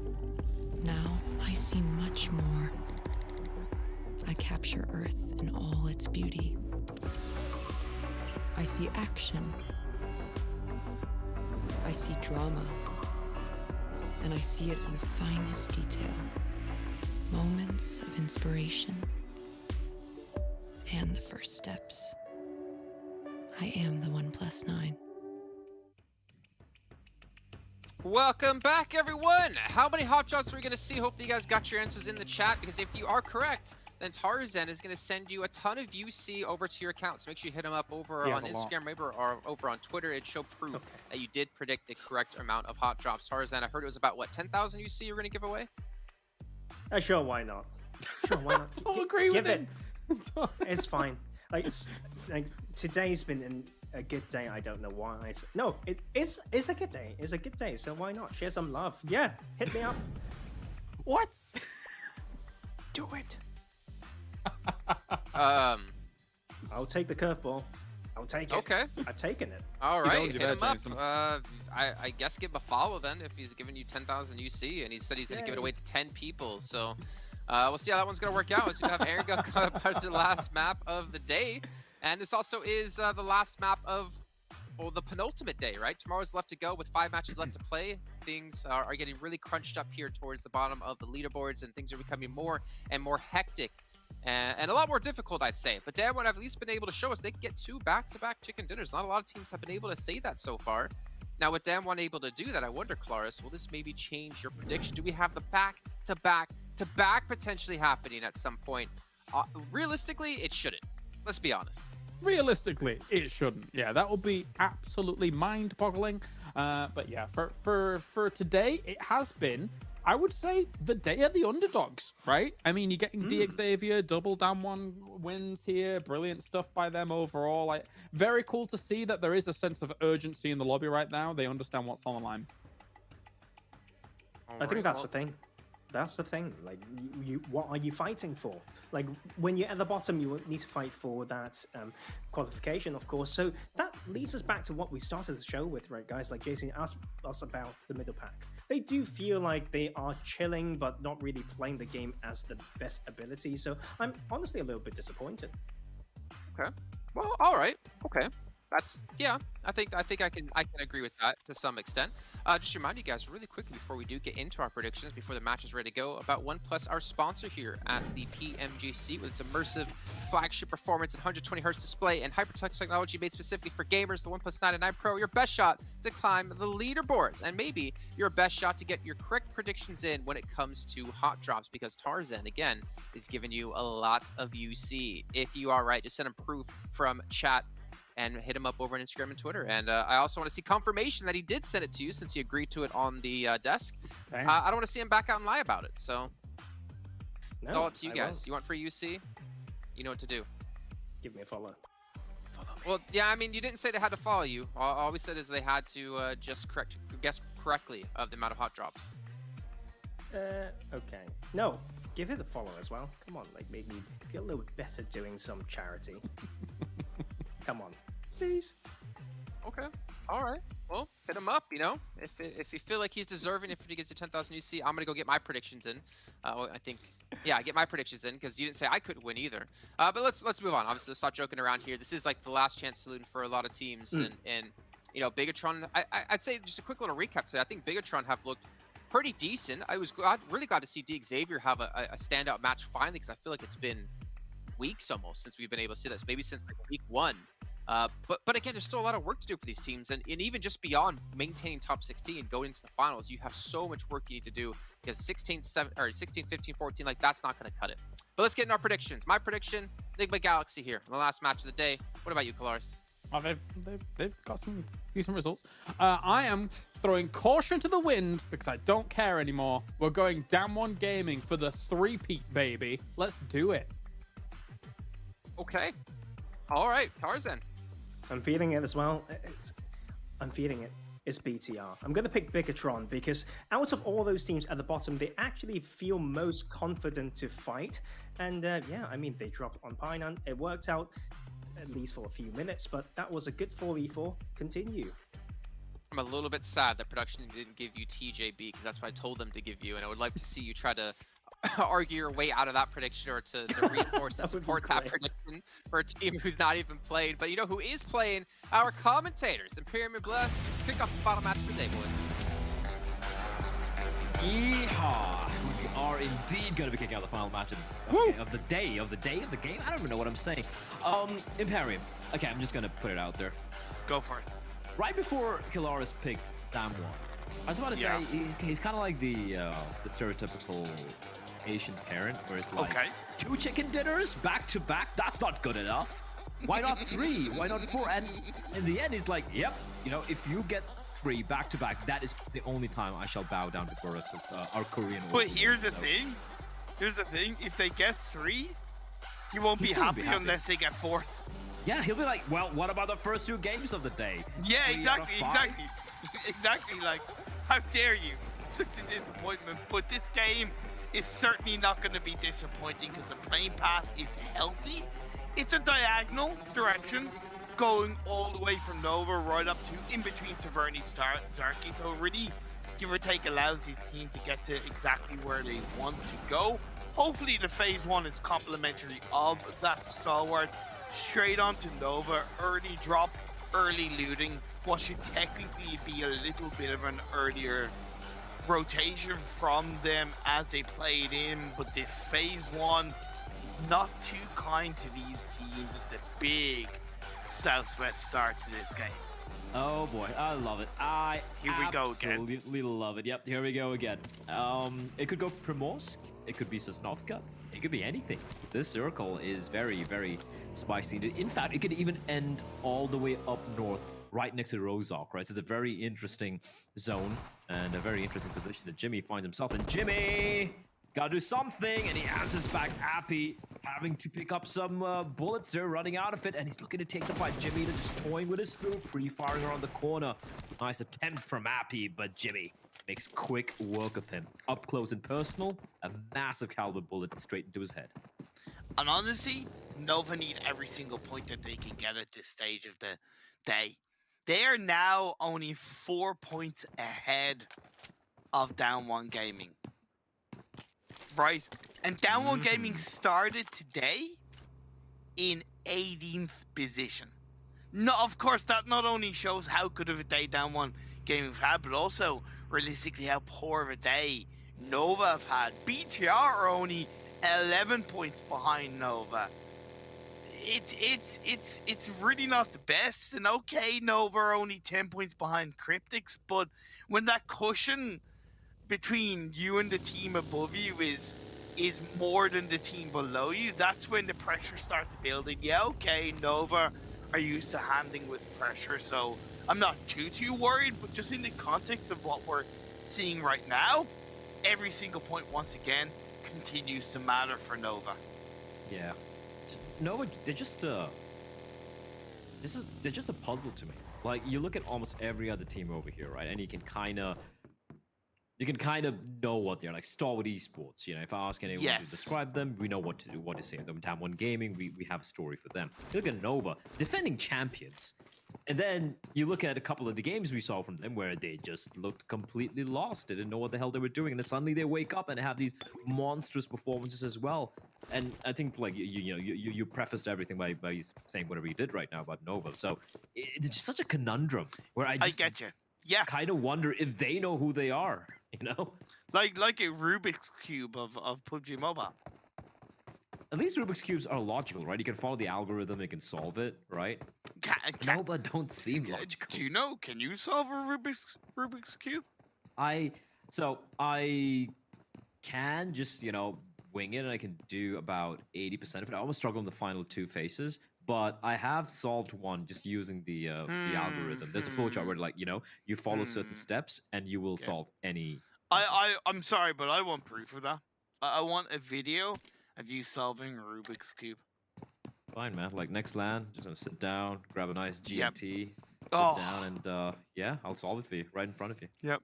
That's it. I'm honestly, I'm so gonna hold you to that. Chat, thousands of people watching.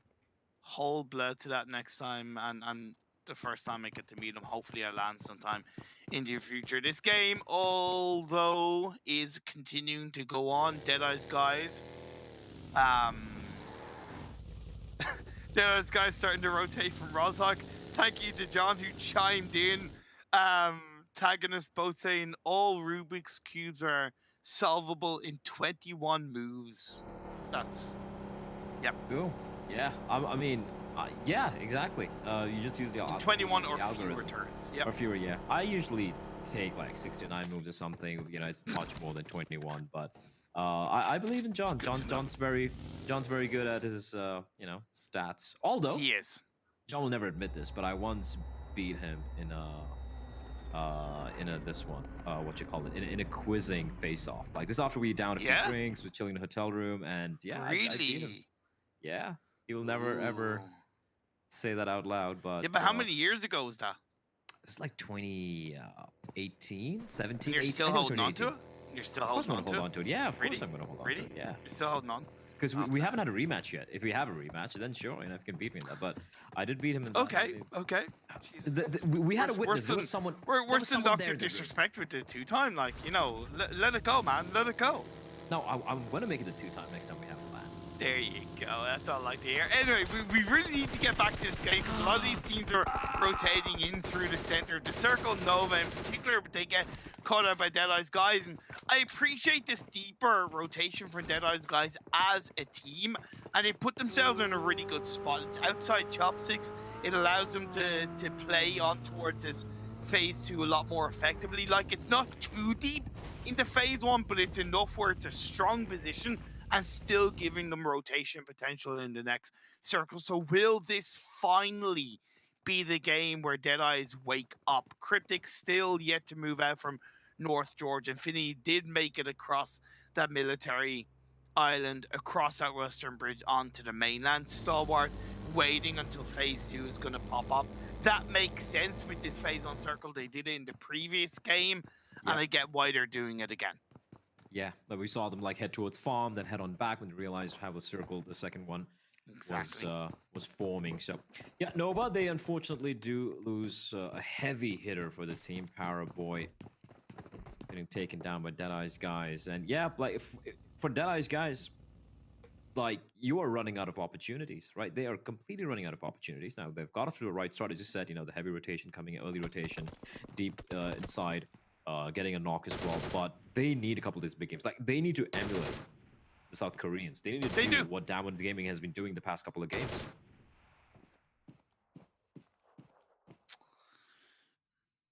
BTR have had a fairly successful day. I've been happy with their aggression. I've been happy with their proactivity. This kind of position that they have held on to in the past on towards the kind of southeast Pachinki Hill area. They faced off against Genesis Dogma in the past and they've been burnt. But it seems like they're learning from their mistakes. Gonna wait until phase 2 pops up so they'll be able to react upon it. I loved how they rotated in that game, that they ended up ultimately showing up very strongly on and winning because of how big of a rotation they pulled off from the edge of Pachinki all the way to the outside of the field area. It was a big brain rotation and it worked out extremely well for them.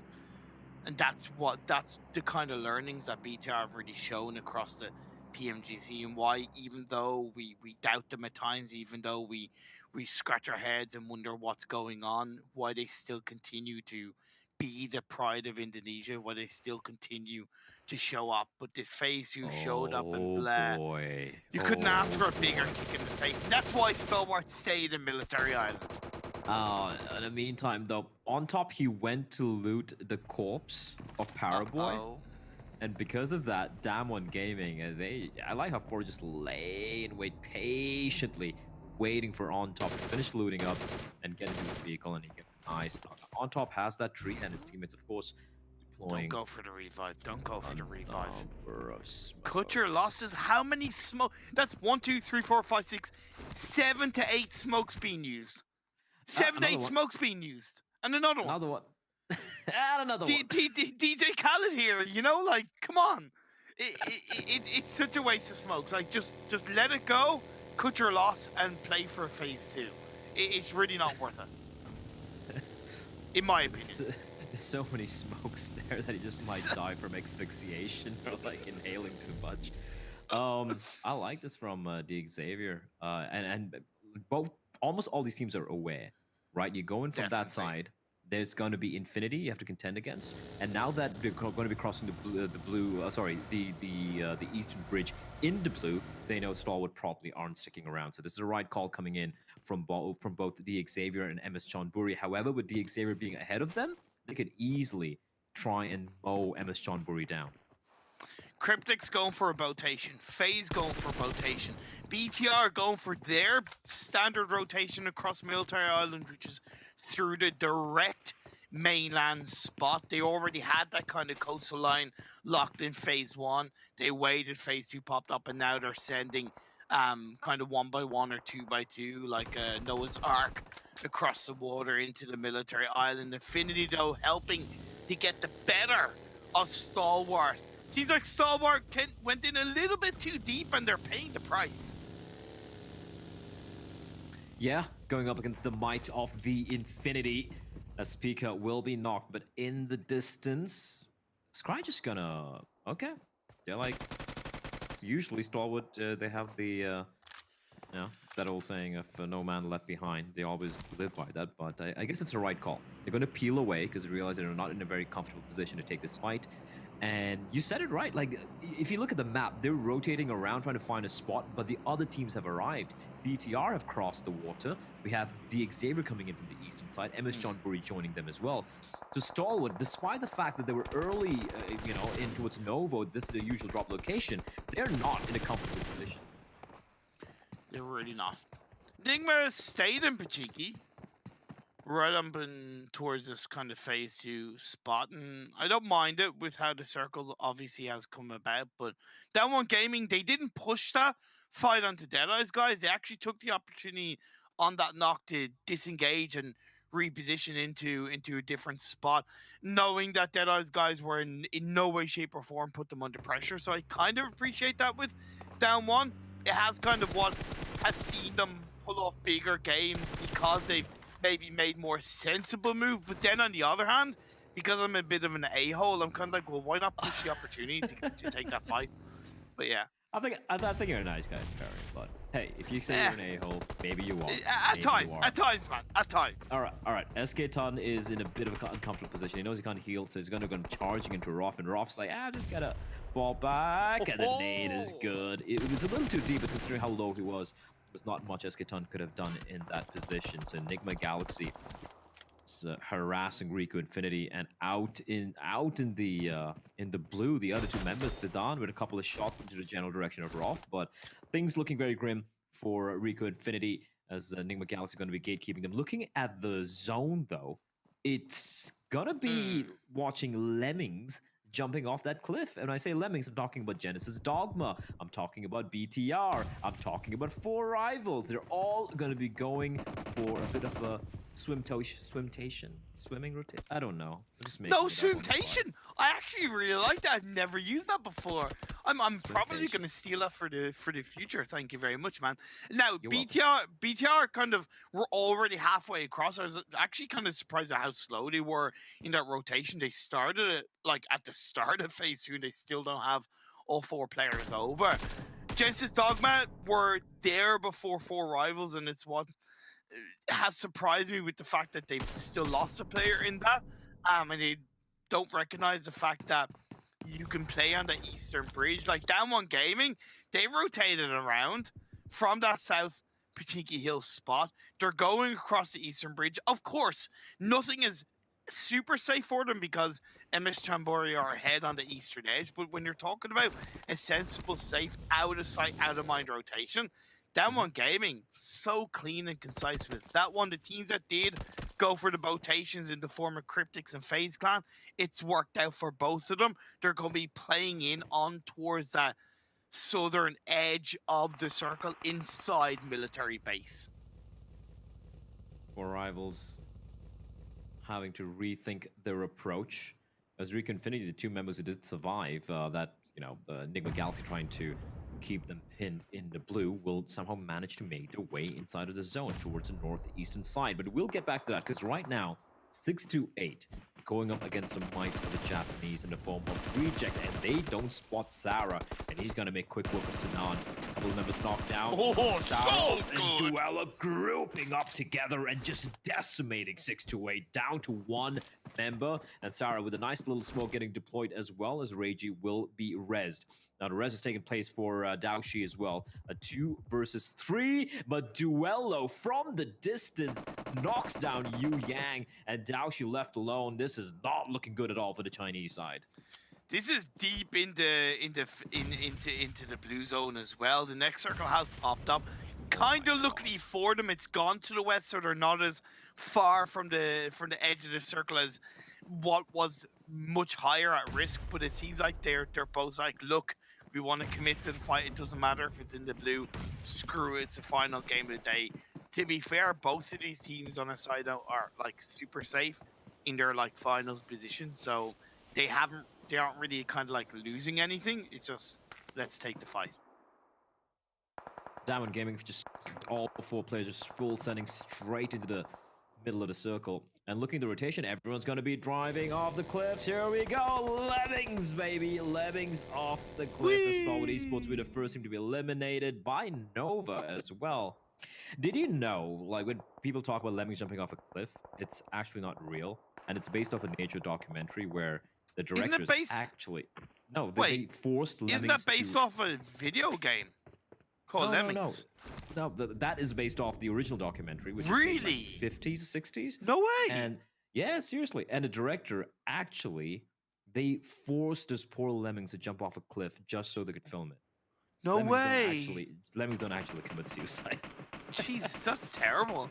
God. Humans are terrible. Thanks for that, you know, Ruining your depressing day? fact to end the day. Jesus, Oh, I have man. so many depressing facts, but not right now. We'll get back to it later on. I have so many Imperium. You're gonna enjoy this. Regioso against El Chapo. Bullets will fly, but the trunk is gonna tank all the damage, and El Chapo is just gonna bide his time, waiting for the right, perfect, opportune moment to strike. And actually, it's gonna be Senkai. It's gonna steal the elimination, but it's okay. Cryptics all four alive and Reject. A valiant fight against 628, but unfortunately, they did lose too many players there.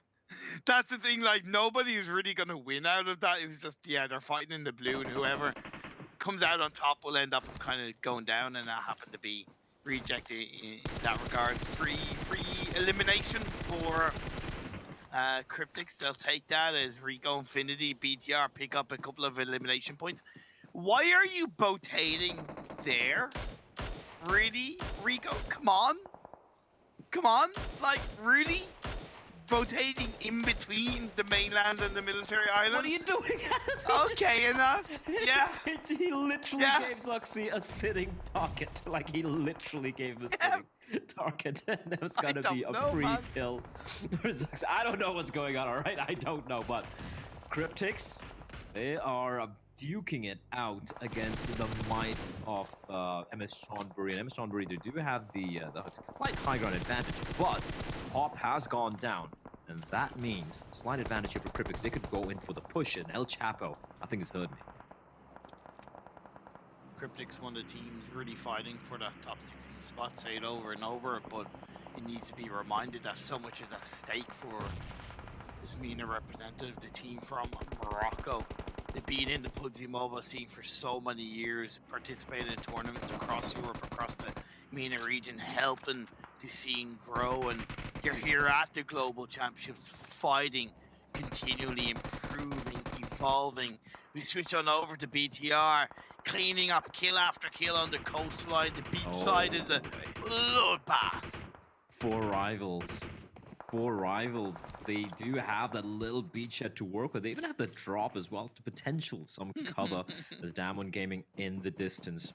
Do have a zone uni, needs to patch himself up, and Luxy, aware of where he is, as smokes will be deployed by his own teammates. There's not much cover here for the BTR side. It's kind of exposed, pleasant, just, you know, grasslands all around, a couple of trees.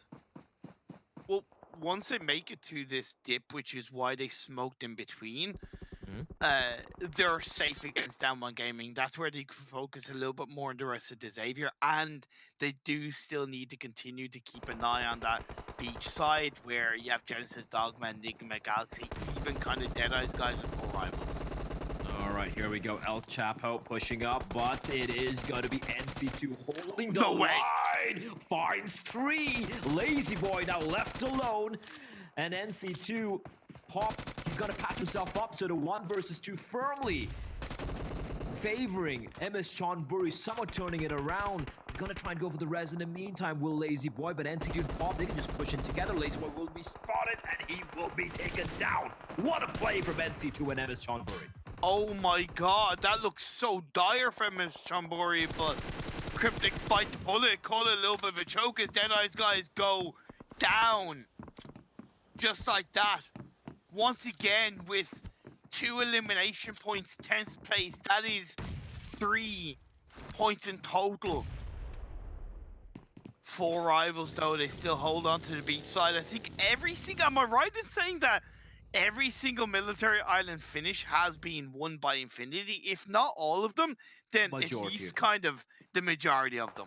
Yeah, but usually it winds up when the zone is on the military base itself.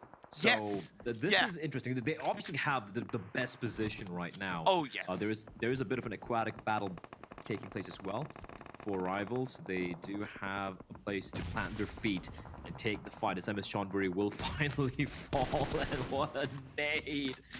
Boom! goes for Rivals. Yet another day without a chicken dinner for the lads over there.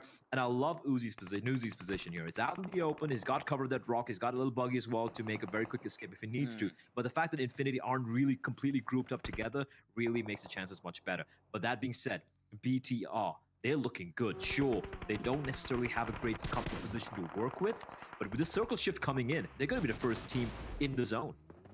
And knock on the king will help them. You got Down One Gaming, you got the Xavier, you got Nova, you got BTR. Once again, every single one of those teams are fighting for their lives to stay in the top 16. FaZe went out with 0 elimination points in this game, so that hurts them massively when they were already looking so weak. But you're right about BTR. They put themselves into the circle already. FaZe 6 has popped up and heads towards them, away from the Infinity. However, BTR still need to make sure that they focus on one fight at a time. Oh, Noah, you're just going straight in the middle of the vehicles. I don't even know how that car is able to handle balls that big. Just full on, just going at it. And somehow they have both of them pretty comfortably safe. The Xavier, however, having to rotate in, and they're quite a distance away. So Down One Gaming's going to have a very comfortable time taking them down. But Lamborghini, by the skin of his teeth, might have just snuck his way in. Never mind, Zuxi will find him. And the Xavier are no more. Down One Gaming, though. Can they get the hat trick? They're sneaking up from behind. BTR should be cognizant of this fact. Infinity are distracting Nova as Nade not concerned to Jimmy, so it's just Order left alive. You have Lord and the last player, Genesis Dogma, still in the water. They can do nothing about it as Logan drives around with the buggy, looks to try and get the confirmation, but it has been knocked down by his own teammate. What is going on? It's a circus. It's an absolute circus in Order.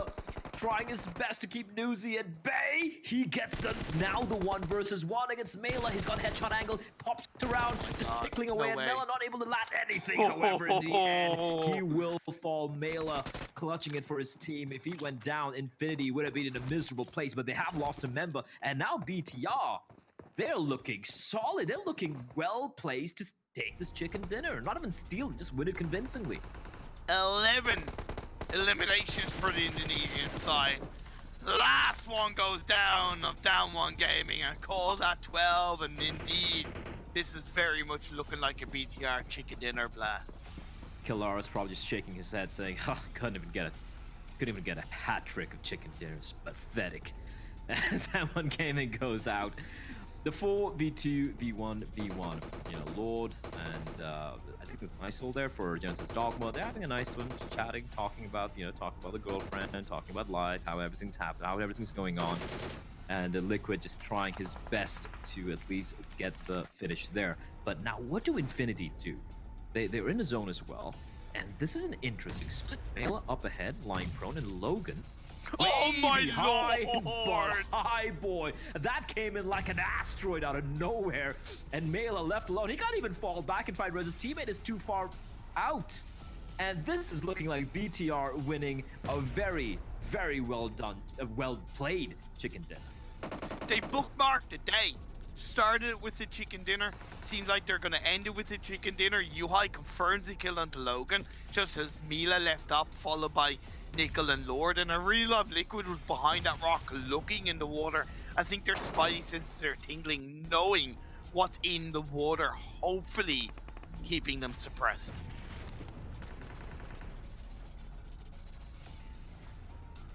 Nice. Yeah, just gonna stick around in the blue. They're like, yeah, we're not gonna give you the kill point. And Lord will fall as well. And there you have it. BTR just one final knock away. They're looking for the hunt. They're looking to find Mela, and Mela will instead be found at the very end. BTR winning a very well-played chicken dinner. I love the rotation. You called it earlier as well. And from the beginning till the end, they looked incredible. All of that being said, I felt like Infinity, I don't want to say they threw it away, but they went for a couple of decisions, a couple of fights, a couple of plays, which I felt it cost them dearly. Definitely, it was not the cleanest game from Infinity at all. You're dead right, but that does not take away from how good BTR played that game. Like I said, when they pushed into the circle, I said they needed to focus on making sure that they took one fight at a time, and that's exactly what they did. Were they helped with the fact that Nova pushed in onto the Infinity spot, so it kind of isolated those two teams? Yes, but at the end of the day, they didn't go too deep. They knew that Down One Gaming was down towards the kind of southeast. So I think the Xavier still had one player up at that stage, and he was there. They had all their angles covered, and this is the kind of BTR synergy that we overall have been looking for throughout the PMGC. I've always said, and it's no disrespect to Ryzen, but I've always said that Liquid is a better partner for UI than Ryzen is, and I really think that is showing more and more every single game, every single day as we get to the tail end of PMGC East. What's also happening with FaZe, right? Like, they start off the day, I think, just next to Bigatron, like you said. You know, they've really gone pushed way further than we expected them to do. We've also seen Damwon Gaming really step it up, and this has just been there, you know, just there, not doing anything. They've had a Deadeyes level of day, being perfectly honest. And yesterday was a half decent day for FaZe, but they've in no way form build on that. So I'm really glad you asked that question, because as other teams like Down One Gaming and BTR, 2 chicken dinners each for those two teams, the question is, where are FaZe?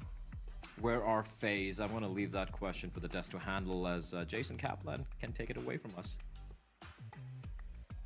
Is that some weird version of Where's Waldo going on? I don't know where FaZe is. I know where Bigatron is, though, taking out chicken dinners, getting themselves 2 on the day and getting themselves really high up in the rankings, or at least moved up a lot further and a lot more safe, a lot more comfortable as well. BTR putting up a clinic here, and this is kind of what we're talking about when we mentioned Damwon in the last match. Like, we've not seen Damwon really be dominating, and if you needed context of what a dominating win looks like, is exactly what we saw to Bigatron. Yeah, Bigatron makes a great cross. I do like this cross a lot. I've seen other teams in other tournaments here in PUBG Mobile be very, very proficient with this cross and finding themselves the win from there. It really has been the day of the underdogs. It feels ridiculous to kind of call Bigatron one of the underdogs at the moment in this tournament, but it's kind of true. But the double chicken dinners from them, the double chicken dinners from Damwon, it's great to see that these teams understand that they need the points to be safe. Yeah, like for BTR, I mean, it's probably the most confident day that they've seen they've shown so far, and actually great. It's almost like we're seeing the signs of the past BTR coming back without Ryzen. Of course, I didn't mean to rub that in, but they are playing great. And yeah, to be fair, a lot of those confidence might have come from wins in fights against 628 and Nova on Sanhok. So some of these teams need to rely on other types of ways to motivate themselves, because sometimes when those feelings of good fights were so distant, it's not easy to motivate yourself through. Yeah, I think that's fair. And speaking of motivation, I mean, right now Infinity don't really have. I mean, let's be honest. They have no motivation to win every match because they don't need to. They're at the top of the table. Yeah. Like, they have a big lead against other teams. I mean, I think they're like 100 points over the next team below them. They can have a little bit of fun with this. And personally, Claris, I feel like if you are them, if you're any of the teams who are for sure safe, obviously putting on a good performance, keep momentum going to the finals is big, but you don't need to stress yourself out at all in any of these matches. Yeah, sometimes motivation can be such an aggravation. I think for some of these teams up towards the top, and I think there has been moments today where some of the top teams have been kind of having fun. Like, some of the positions that they've been taking have been a bit bold, and then they just try to play from there. But yeah, I think they're very confident up at the top there. You can see here on the second page, though, as we're being asked before, FaZe 1 point. They've had a really rough day. I don't even know how many points in total they've gotten today, but it has to be like sub 15. So I don't think we've really ever seen them in the front page from my memory. But Stalwart Esports as well. I mean, if we talk about Infinity being as consistent as ever, continuing to put up points, Stalwart, I mean, whether or not they're taking these matches as serious as they would at the start of the Super Weekend, fact is they haven't had that same kind of consistency throughout the entire event that we have seen teams like Infinity or Genesis Dogma put up. Yeah, I think the thing is nice that you mentioned Genesis Dogma, because actually if you just look at the points of this week in isolation, they are sitting in 15th. out of 16 teams. Like, to be fair, that is the biggest disappointment that we've seen this week. And it's actually so disappointing to the point that we feel like they found a new way to play this game that could dominate and be quite prone to the meta or whatever type of changes that come through. But doesn't seem to be the case today. So yeah, I'm a little bit bummed out. Yeah, 35 points, I believe, before this last match. Definitely one of the worst teams. Where Infinity have put up 106 again. Nigma put up over 107. And obviously we have to talk about Bigatron here, as they got 2 chicken dinners on the day. And Luxy, well, 817 damage, 5 eliminations. But I think the greater question is for them, is this going to be a roster they're going to look to field in the finals? Like, is this where they're feeling the most confident and most success of keeping Ryzen out and putting Liquid and U-Highboy in? Yeah, see, it seems like the case right now. I mean, this isn't... I don't think this is a slight towards Ryzen, to be honest with you. Sometimes there are situations... We know Ryzen is a great player, right? Like, I think that is pretty much undisputed. But sometimes there's moments in a tournament where maybe in a lobby, things aren't gelling quite exactly how they were. Somebody might be going off in a solo direction where another team is crossing over that path and you didn't really expect that to be the case. So maybe things just didn't line up for Ryzen being on this roster right now. And I think Yuhai's been playing great. Liquid's definitely stepped up after he took some games off early on in the tournament. I think the fire was lit under him almost. Yeah, I mean, it's about sometimes the mentality and theory crafting in creating a roster, right? We have the Twins very passionate. We've seen clips from this team before with them throwing phones and whatnot, but Ryzen's actually about the same. So when it comes to, you know, in tough situations and arguments, sometimes you're just adding fuel to the fire. But, you know, Yuhai's also a great player, but he seems to be a lot more chill, you know, like happy and light. And so those things are very, very important as well when we talk about these comparative strengths and weaknesses. I do wonder, though. I mean, obviously, when Liquid came into the roster for Microboy, we were kind of questioning whether or not Liquid would kind of just fill the shoes of Microboy, or they adapt to the way Liquid likes to play. And I think the general answer we got was just kind of, all right, Liquid has to slot into the team.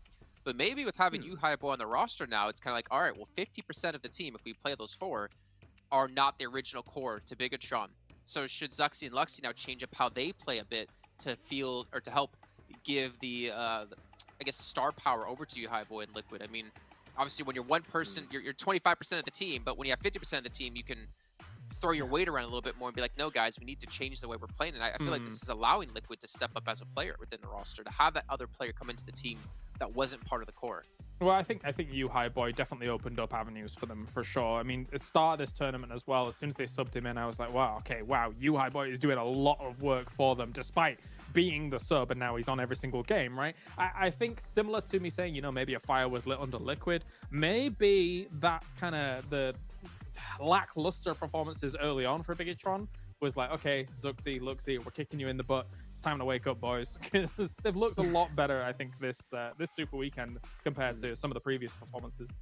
Yeah, I think it's also about, you know, how do you unleash a fragger? I feel like Ryzen's more used to his style, and I can see, like, as an esports but like a personality, he's developed, you know, into other things as well, dipping his hands into other things, not just on the game. But U-Highboy is still kind of just focusing on there, and the fact that he's been tested through back in Team Secret, certain roster changes might have molded him to be a more adaptive player, right? Like knowing how to be more fluid, knowing how to really read the situation and see how he can fit into like most teams. And maybe that is his strength. We're not just talking about raw talent when it comes to fragging power. It's his personality and how he can actually read the situation and fit in.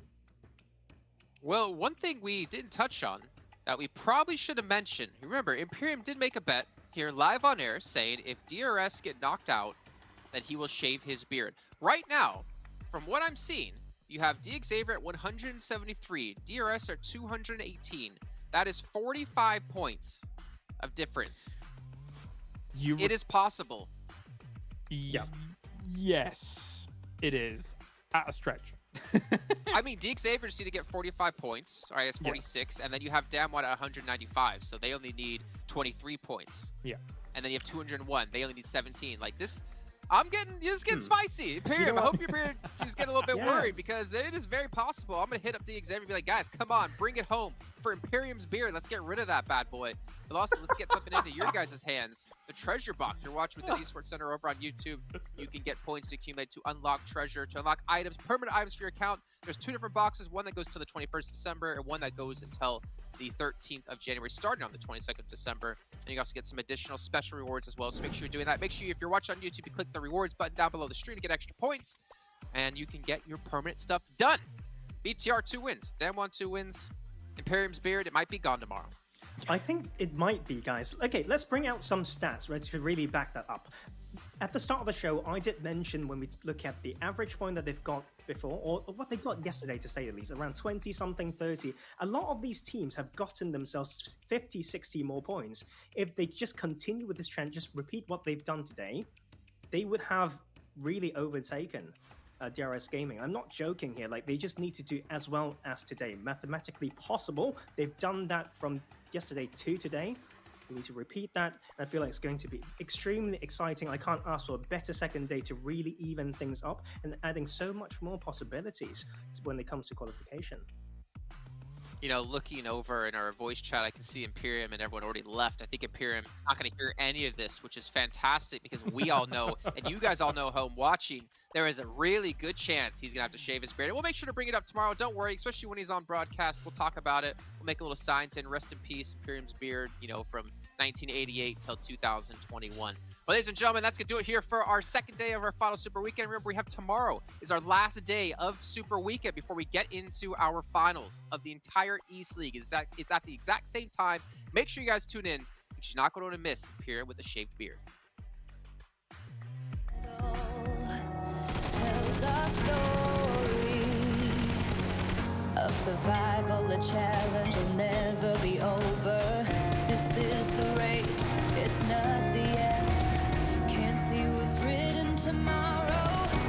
Some call it fate, but one thing I know, this time I will be in control. I'm caught in the fray, but we'll survive the battle. One for glory. All our brothers and arms feel the fire. We're conquerors, never back down. The battle tells our story of survival. The challenge will never be over. This is the race, it's not the end game. You fight to believe you can win. The world, it won't give you the time. It's now or never. We pick our arms for the battle. It's time to hunt, and one thing I know, this is the moment to rise.